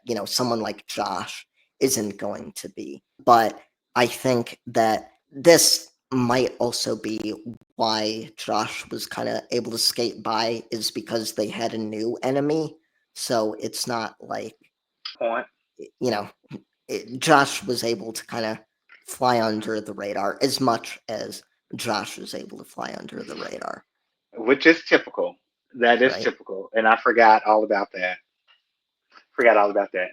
But you're right, because because that happens. That definitely happens when somebody, when there's a new threat or there's two threats in the house, quote unquote, and you're able to fly under the radar. But I'm still surprised that he was able to fly and be as loud as he is, because he's a big personality, and Yeah, so I'm really shocked by that piece. But, yeah, me too. Me yeah. too. So we get kind of what Jerry's thought process is throughout this couple of days where he's got the veto here, and we have a situation where he is starting to feel like he's starting to get upset with Josh and the rest of the cartel, feeling like he's kind of being pushed out. And he's starting to get the idea that maybe he was unfair to Marcellas and that the rest of the group may have been targeting Marcellas because he's gay. The realization of that from Jerry, and again, I feel like I was missing something. Right. Like I don't really understand where that came from, or if it was just like an epiphany, and he's just like, like I don't like the way I played this. But go ahead. So another thing from the live feeds is that at this time, as Jerry's kind of being pushed out of the alliance or starting to feel ostracized, he starts spending a lot more time with people like Marcellas and Lori, and especially him and Lori are kind of talking about the preconceived notions that people have had of them coming into the house and how they made snap judgments against Marcellus based on, a bad first night where he was a little standoffish. And so I think that series of conversations with Lori starts to put him in the headspace of maybe they are targeting him for the wrong reasons. Gotcha. Yeah, I gotcha. I gotcha. I gotcha. Because and again, I am well. With that being said, I'm glad that he had the wisdom, the hell, the balls to be able to go and have that adult conversation. Right. To say I'm wrong, or this is what I know that I did, and I don't like myself for doing that, or I don't like that I did that particular piece. So I definitely commend him for doing it. Again, I felt like it just came out of nowhere. Right. Yeah, I can commend him for doing that as well, because there's not a lot of people that will go to bat for someone, especially in that first week. So I think it's kind of a tactical error, but he's not thinking about it in that capacity. He's kind of thinking of it in the mindset of what we said earlier about, there are no permanent enemies, there are no permanent allies, which does seem to get him into a little bit of trouble, but, I can respect where he's coming from. That being said, what I cannot respect is Lori being on the block and putting seeds into Jerry's head that are ammunition that he could potentially use to shift the target from one person to, Lori. So, even though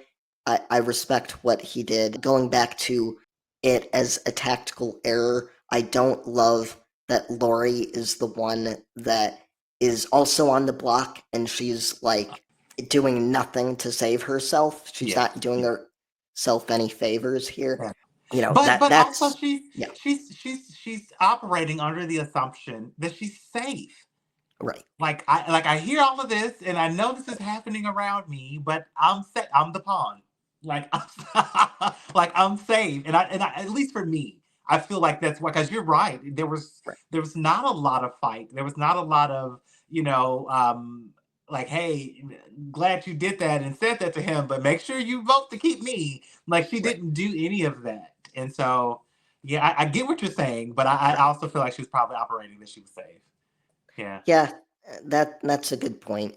Yeah, so that is kind of my Lori tangent. I could go into it more, but that is kind of what we have here. Then we get our Josh ass smacking segment, which again I Can I turn hate my camera off? Josh. Hold on one second. Just kidding. No, I really dislike this man.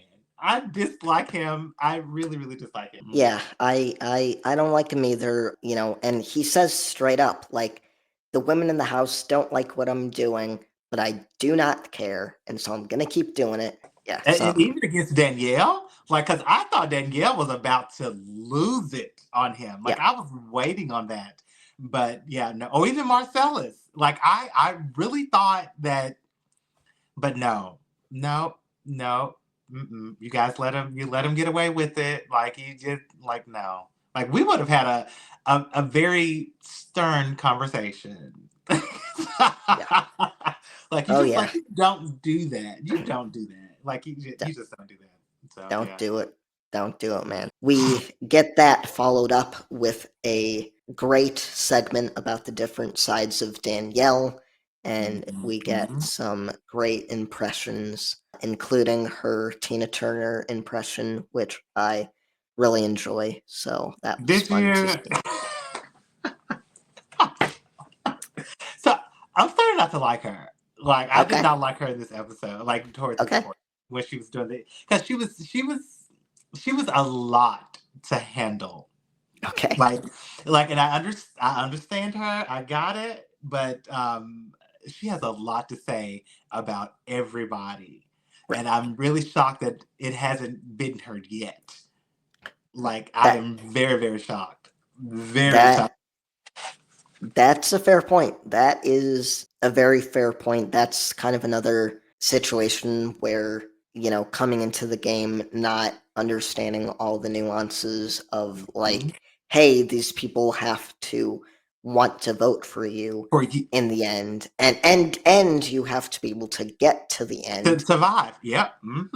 Yeah, it's very interesting to kind of see that there aren't many people kind of considering like if you push too far, the walls are going to come crashing down on you, and that doesn't seem like a lesson that many people are learning here. Yeah. Yeah. I agree. I agree. But she thinks she's um funny, so I'm gonna let her have it.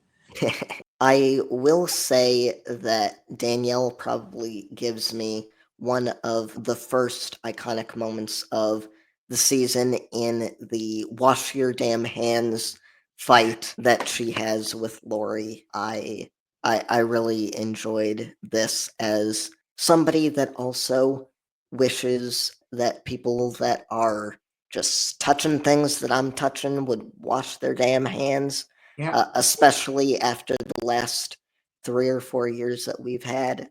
You know, Yeah. Yeah. I appreciated it very much. She I was did too. speaking to me. Me, and then especially them clipping to him doing the salad with his hands. Yeah. Mm-mm.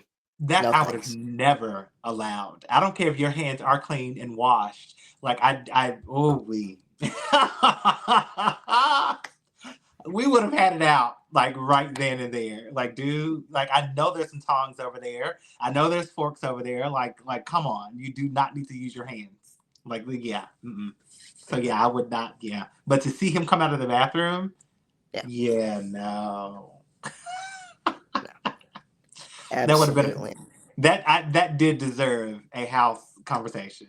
So Mhm. yeah, yeah, For sure. For sure. yeah, Yeah. I think it was a really great thing to kind of see there, and that really takes into account that this isn't just a game. This isn't just a strategic game. oh, Like you're also still living with with people, people. Ugh. and like there are these very human moments because you're trying to coexist with everybody. So Yeah. I think that was a very interesting thing, especially because Big Brother has kind of gotten away from the social experiment aspect of everything. That kind of seeing shades of it here is really fun. So speaking of that, I want to go back just for a second to Okay. Marcellas and the girls in the bathroom talking about him being engaged to a woman in the past. Right. Yep. And so, the first few episodes, we've already seen him, and we're just kind of like, he's low key, kind of nonchalant, kind of hanging out, just kind of people watching. And so to see him interact and kind of share this supposedly vulnerable portions of him, Yep. I don't know if it was strategic or not, but that you're on the block. Right. Like we need to be kicking and screaming. We need to be opening up. We need to be being relatable. And so I'm glad that he really had that moment to be able to do that and share Yep. that and to kind of see to get them to see a different side of him. So because if when you're talking about being strategic realistically, You shouldn't have had to do it once you're on the block. But you when you are on the block, it's time to pull out all the stops. Like, let's pull it all out. Let's see what we can do to survive another week. And so I'm just I'm glad he got a chance to do that. Yeah, you have to show them that humanity that maybe they didn't see in the first few days, especially because these people aren't necessarily looking at the game in this super strategic way. So being able to play the humanity card, even though, I think he's being genuine. Like, he's not playing a card, but having the foresight to do that, I think is something that is good to see from him here, being in the position that he's in. So I wanted to kind of go back to Danielle a little bit, only because one of the things, like, there's so much talk about, did they do the Marcellas nomination because he's Black and because he's gay? And it seems like they kind of divert to Danielle to kind of like gauge whether or not they've done anything wrong. So I wanted to kind of get your thoughts on whether or not you think it like, one, it was fair to go to her to have her speak on it, or two, whether or not it was good for her to even be like the spokesperson. So number two, I don't think she should be the Yeah. spokesperson because we're all different people and we all have different experiences. So Yeah. that piece, don't think so. However, Mhm. now that you have brought this to my attention about Danielle, and I do remember that. I remember watching it head on and listening to her in the confessions say that she didn't feel that it had anything to do with the price of tea in China.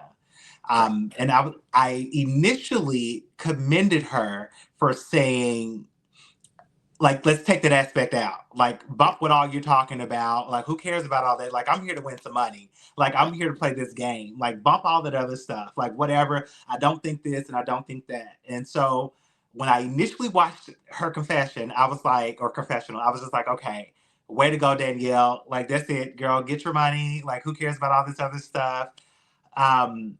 But now having this conversation with you and being brought back to this and trying to be back into that headspace, Right. I almost feel that it was planted for her to say something like that. I don't, not to say that all Black people's experiences are the same. I'm not trying to say that whatsoever, because again, we're a multifaceted, cultural race. Right. And so I don't know many that would not have seen that for what it was. Like, coming in and looking at the first Black guy being targeted to get out the door, especially up against somebody like Josh. Right. Especially up against somebody like Josh. It does not make sense. And so again, playing all this back now, I hear her. I'm glad she said it, like, great. But I don't buy that is the reality of what she was probably thinking or feeling. Either that or she didn't have all of the context. One of the two at the time.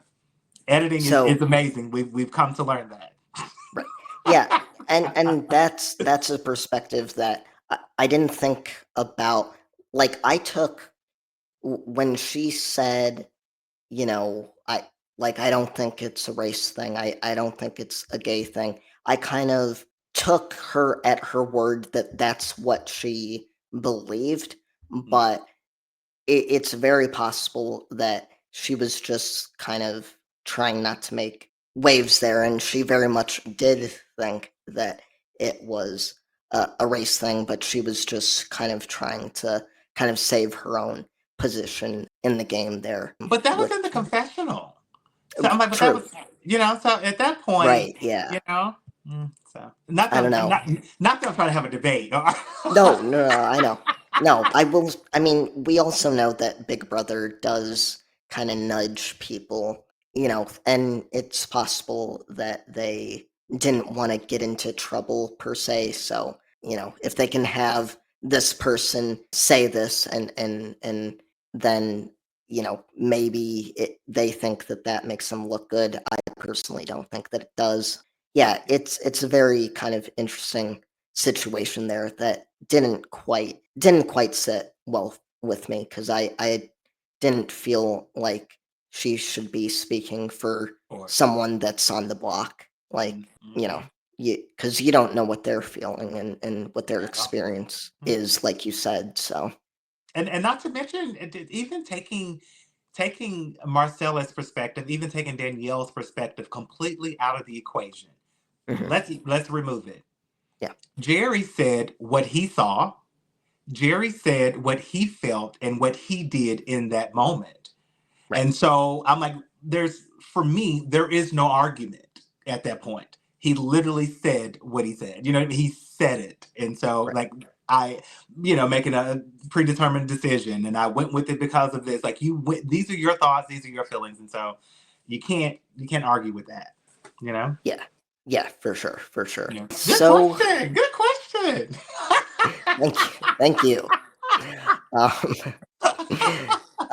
so, was there anything else that you had written down before we go into the veto meeting? And How did you skip Danielle and Lori? How did you skip all of that arguing and fighting? Like you brought that to my attention. You I'm brought so, that to my attention. I'm sorry. I didn't want to keep you here all night. So So we've been okay, I going want for a 30 while. seconds. So I wanted to, but we can definitely go back 30 into it. seconds.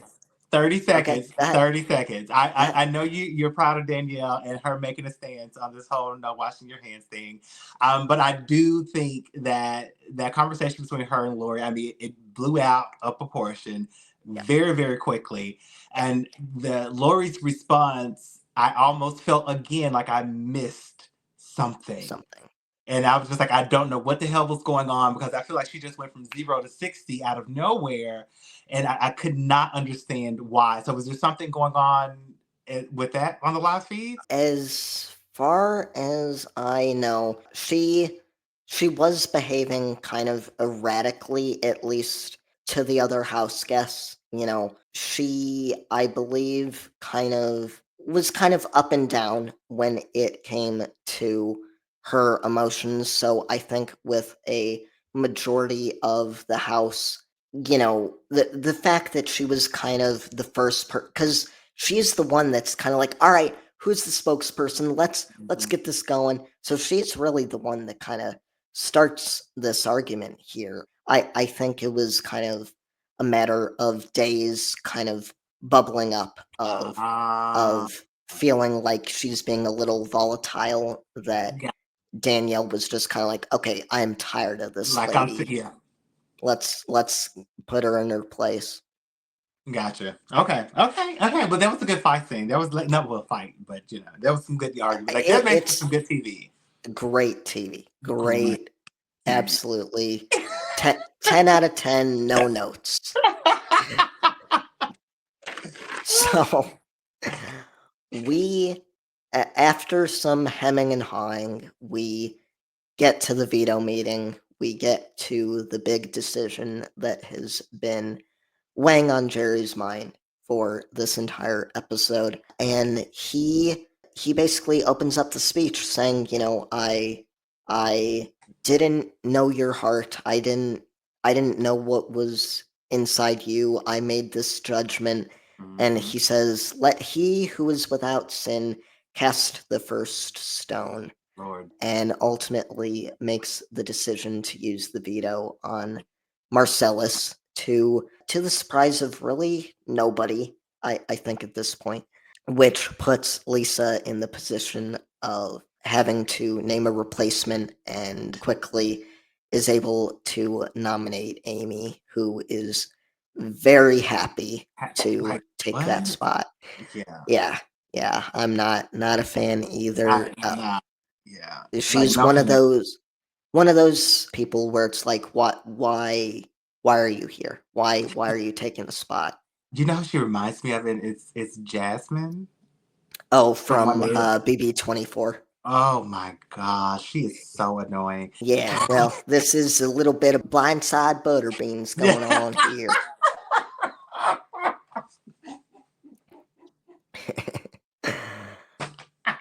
That needs to be the intro. Right. Once I get better at making an intro, we'll see. That is funny.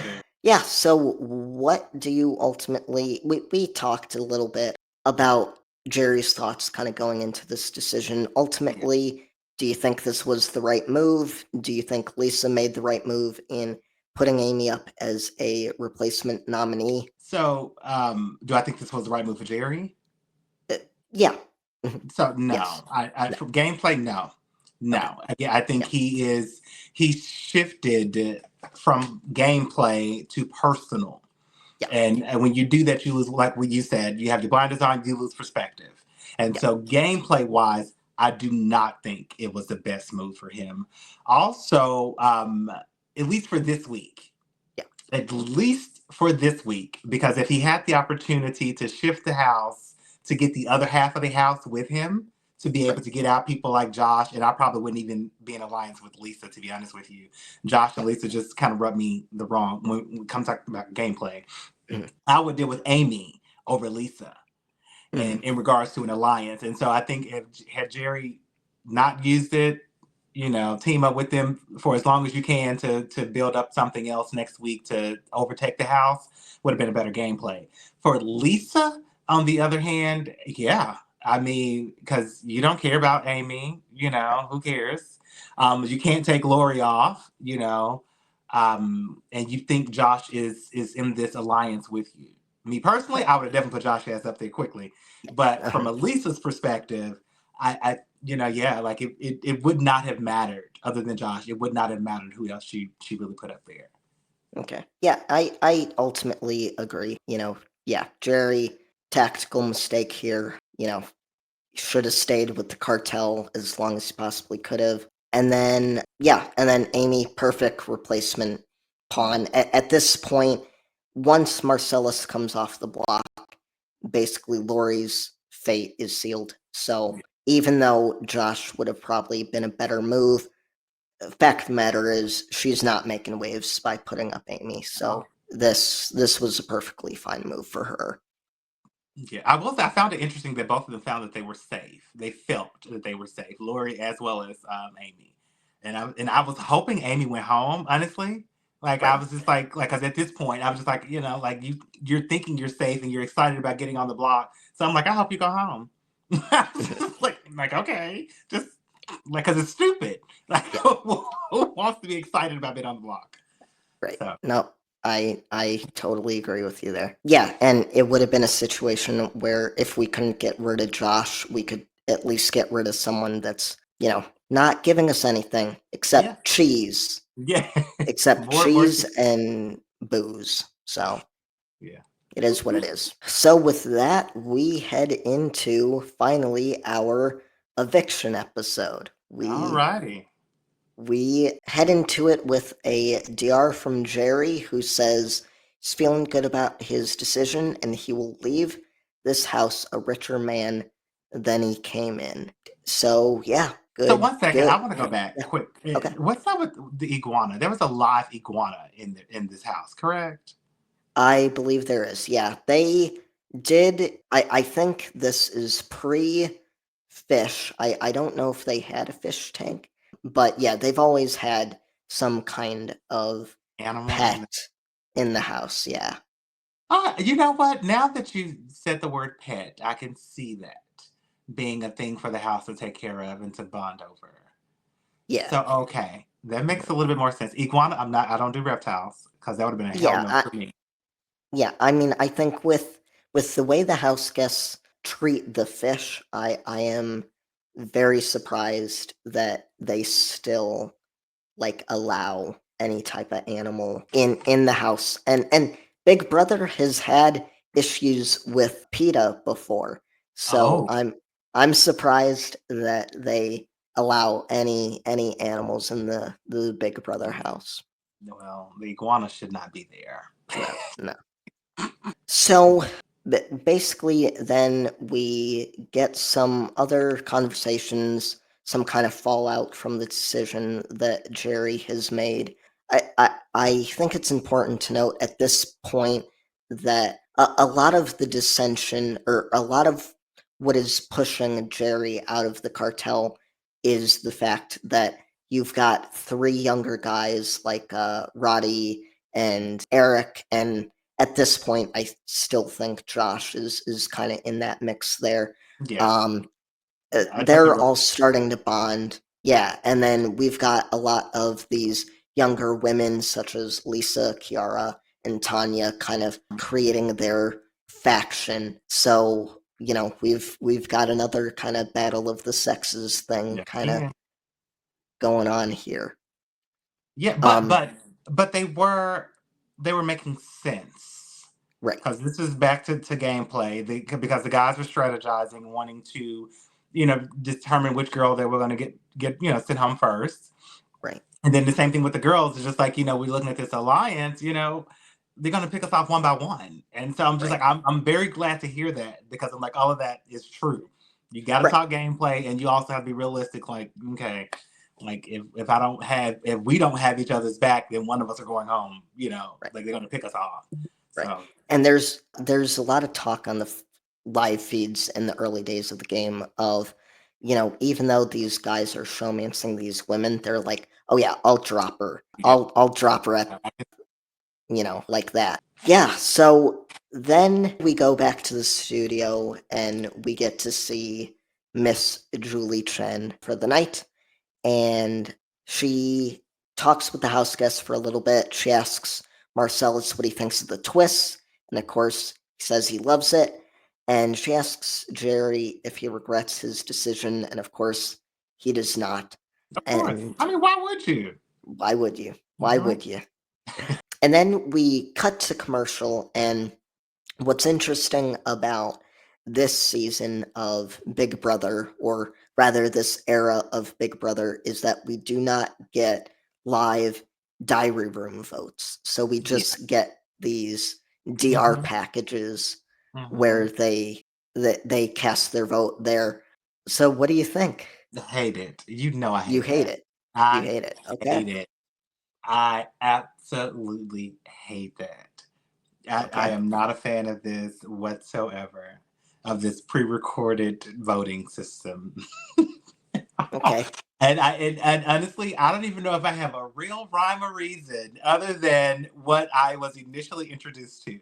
And Right. this was not it. This was not it. It seems, I don't know, I don't feel connected to it. It's probably the Yeah. best way I can put it. I don't feel connected to it. Like I Right. remember, I enjoy, even though I know editing tried to do it, but I really enjoyed the suspense of not knowing what this person was going to do live, quote unquote, leading up Right. to this, Yeah. and kind of Hmm. seeing this recap over the week and the recap over the night that's kind of led up to this live event. And so I don't know, yeah, you're a Yeah. fan. No. Okay, okay. No, I am not a fan of this. I really feel like, similar to what you said, I feel very disconnected to it, and there doesn't seem to be any stakes. It just feels like another segment on the show Mm, that, I do respect a lot of the editing choices that they're making here. Like I respect the effort of what they're yeah. trying to do, but I don't feel like they have really got the pacing down. Mhm. You don't have to have a 20-minute HOH competition, but you don't have to have one that lasts 5 minutes either. Yeah, Uh, exactly. I agree. and they have not exactly hit that balance yet. Agreed. Yeah, they're trying and they're struggling. They're trying and they are struggling. So we come back from the commercial to a home segment in Yeah. Oh, Marcellus's hometown and then Amy's hometown, and we get to kind of hang out with their families for a little bit, get their kind of thoughts on the game so far. Was there anything that stuck out to you? No? no. I mean, I think it was interesting to watch, but it for me it served no purpose for the game. It Yeah, served absolutely no purpose for the game, and it doesn't give an insight into who they are. It's just their your perception of them. Like this is so no. I no. I was not a fan of that either. Yeah, it's a lot more of the kind of scripted kind of thing that Big Exactly. Brother's a lot more known for right now. You know, it's interesting to see the towns they grew up in and kind of for a lot of these players, it can be interesting to see how small their town is and kind of what them being on the show means for these small towns. But yeah, there's really nothing here because they're not gonna say, "Oh, my loved one is playing like crap." So, Well, yeah, Marcella's roommate did say that. It's like no wonder you're on the block or something yeah, because you didn't talk to anybody all So like he did say that, and I think the girls, Amy's mom, was like, "Oh, she's so sweet once you get to know her." And I'm just like, "Y'all stop this. Let's just."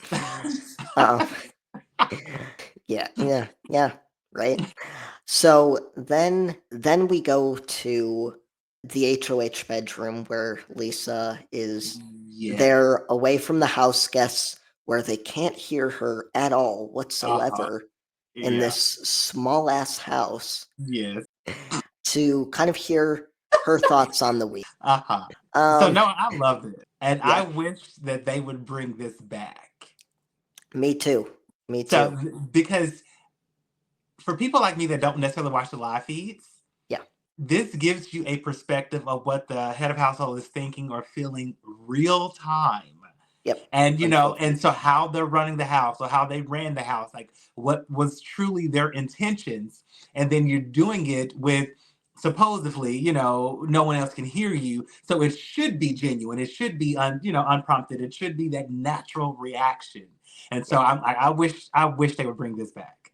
So Me too, yeah. right? Because yeah, a lot of the times we'll have these diary room segments where it's like, I might do something crazy, and then they don't do Hmm. the thing. Yep. Uh, and you're just wanting to get some information as to why you didn't do the thing. Didn't like the 10 conversations that happened that led up to you not doing it, like give me Right. 5 of them. Yeah. So I think this is a really interesting thing here. I love how Julie is in this segment. I love the rapport. Me too. Again, it feels so much more natural. So yeah, we don't really. I feel like we don't learn too much that we didn't already know in this particular segment, except for the fact that she wants to go after Josh and is starting to feel like he's going on a power trip. I can't help but think that she could have stopped the power trip by putting him on the block this week, but she did not do that. So here's hoping that she's still there in a couple of weeks to take the shot. Okay. Okay. Yeah. Mm-hmm. Mm-hmm. Yeah, was there anything here that you thought stood out? No, not on that conversation. Not on the conversation. Like I said, I just enjoyed the aspect of Julie and Lisa having this Yeah, conversation. So that was about it in regards to what they talked about. It did not seem like it was. Again, it's still part of the show where I feel like they're still trying to become and trying to figure out what they're doing. And so listening to it, nothing really stuck with me as to what Lisa was saying because it did yeah, not feel genuine. Not from Lisa's perspective, it right, did yeah, not feel genuine to me. Like whatever. And so, but I do wish that they would bring it back. Now 2024 or 5 whatever, right. but yeah, no, nothing else from that conversation.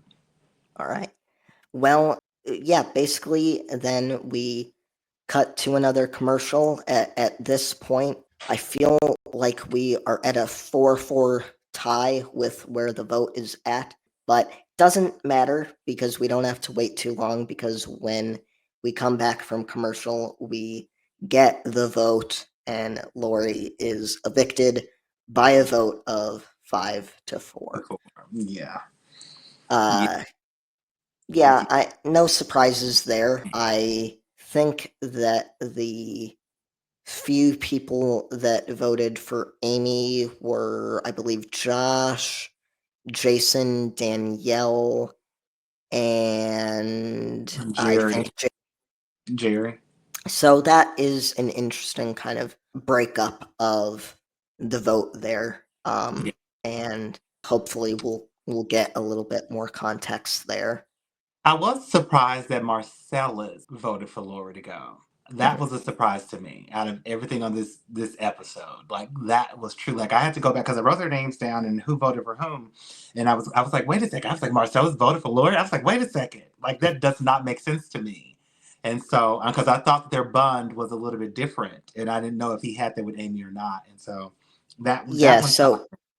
so one of the people that Marcellus was definitely bonding a lot with in the early days was Amy. So their bond was a lot closer than the show was showing at this point. Yeah, I mean, yeah, it's not too surprising for me because I do feel like Marcellus and Amy have similar temperaments a little bit, so I could see how they could interact with each other a little bit better. But yeah. Okay. Okay. So Sorry, then Lori. yeah. So then we get the evictee interview, of course, after it takes Lori about 2 minutes to leave the house. Okay, to be Again, fair, yeah, okay? I mean, come on. That was a lot.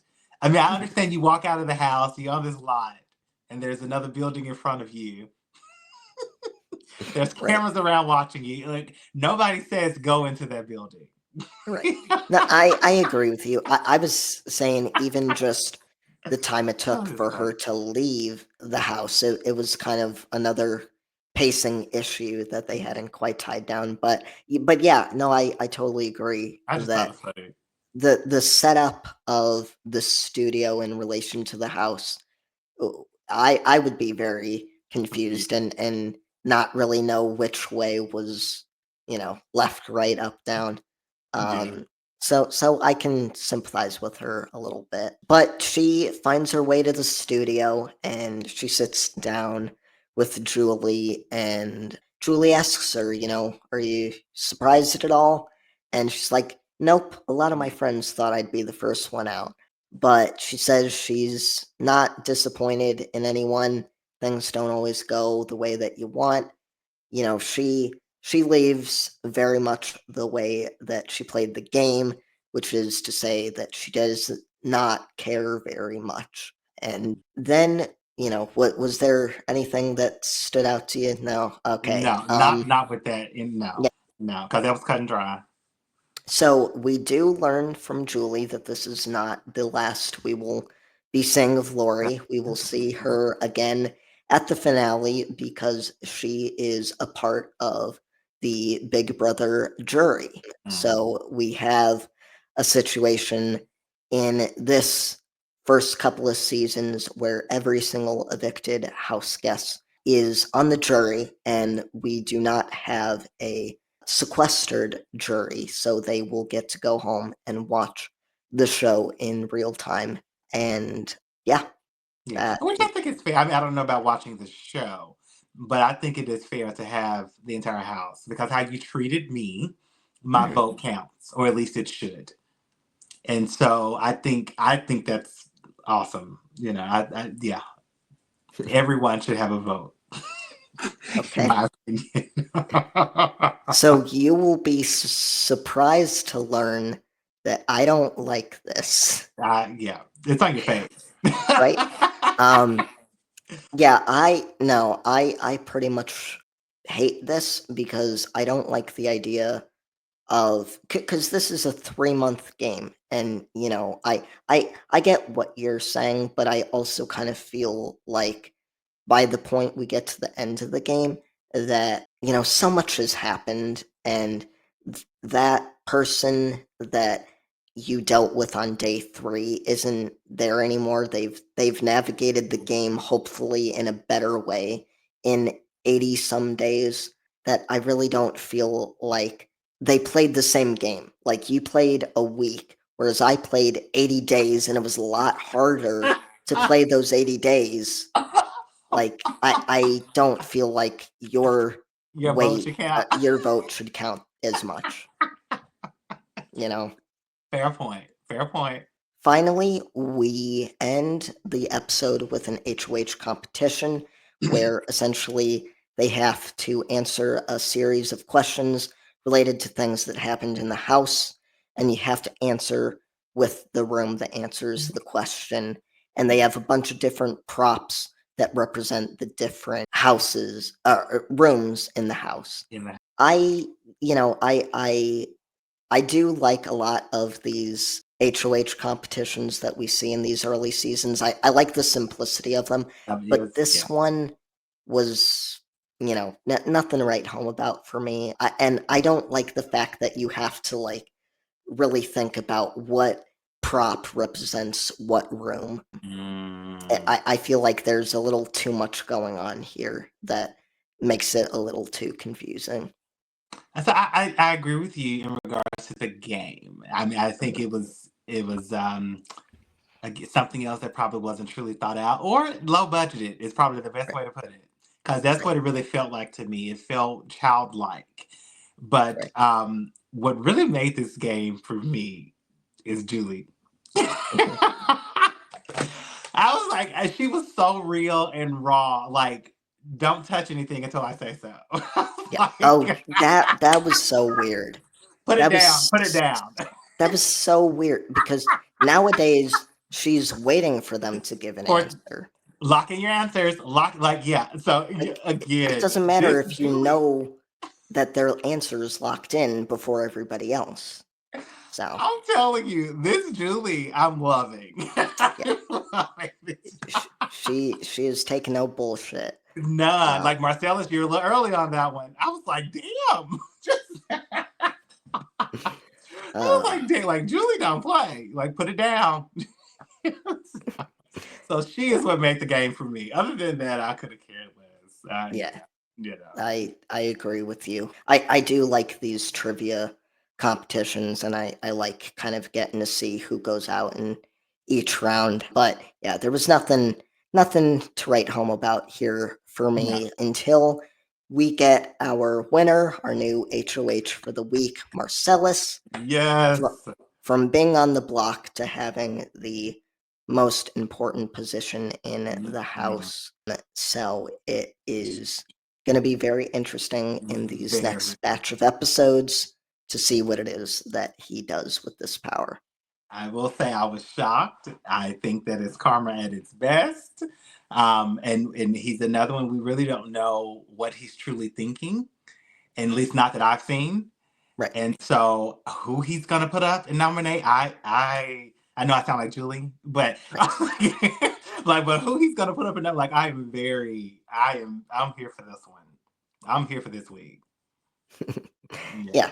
I think we're gearing up for a very interesting week 2 here. We've got kind of a wild card in this game that again has power that they didn't have last week. And so it's going to be very interesting to kind of see where he kind of falls with everything. I do not remember, so I am not playing coy here in this particular moment. But yeah, so I'm very excited to see where we're going from here.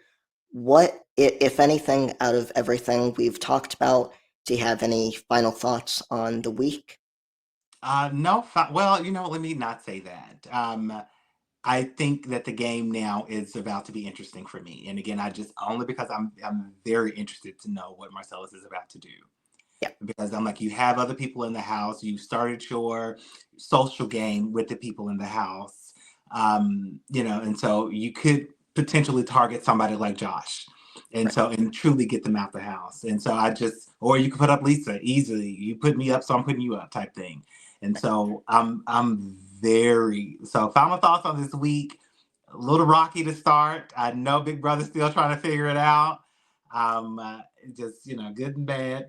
Still not okay with a lot of the political, even though I know it's for his time, but a lot of things and a lot of the sayings, a lot of the people's mindsets are just, I'm not here for.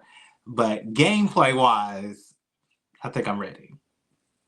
Yeah, I agree with you. I think this was a very eventful first week. There's a lot of moving parts here. I'm very interested to kind of see what the state of the cartel is after this week and see if what we saw from Danielle and Jason this week kind of materializes into anything. And yeah, I'm very excited to kind of see what Marcellas does because I think he has a few different roads to go down here, and it's just Mhm. going to be a matter of whether or not he can kind of see what his optimal move is or the move that he's going to feel the best about. So I am very excited to continue on with this season with you. I think this has been a really great first conversation, and I expect we'll have plenty more to talk about as we're going on I'm down the ready. line here. I'm ready. I'm ready. Um, so, with that being said, do you want to plug your social media? Any? Absolutely. Completely forgot all about my social media, but definitely follow me on TikTok as well as Instagram, inspired by Jimmy, and then the letter L. Always there to inspire and encourage myself along the way. Okay. All right. Well, you can find me at Noah Mussay on Twitter and on Instagram. And then I am also on Blue Sky. So I will probably put the link down below because I cannot remember it right now. And if you want to follow the Jury House podcast social media, we are on Twitter at house_jury. We are on Instagram at the Jury House podcast. And we are also on Blue Sky at thejuryhouse.bsky.social. So, with all of that being said, we look forward to getting to talk about this next batch of episodes in the next episode of the Jury House podcast, where we will be inviting another person onto this Big Brother 3 jury. Till then, see you later. See ya.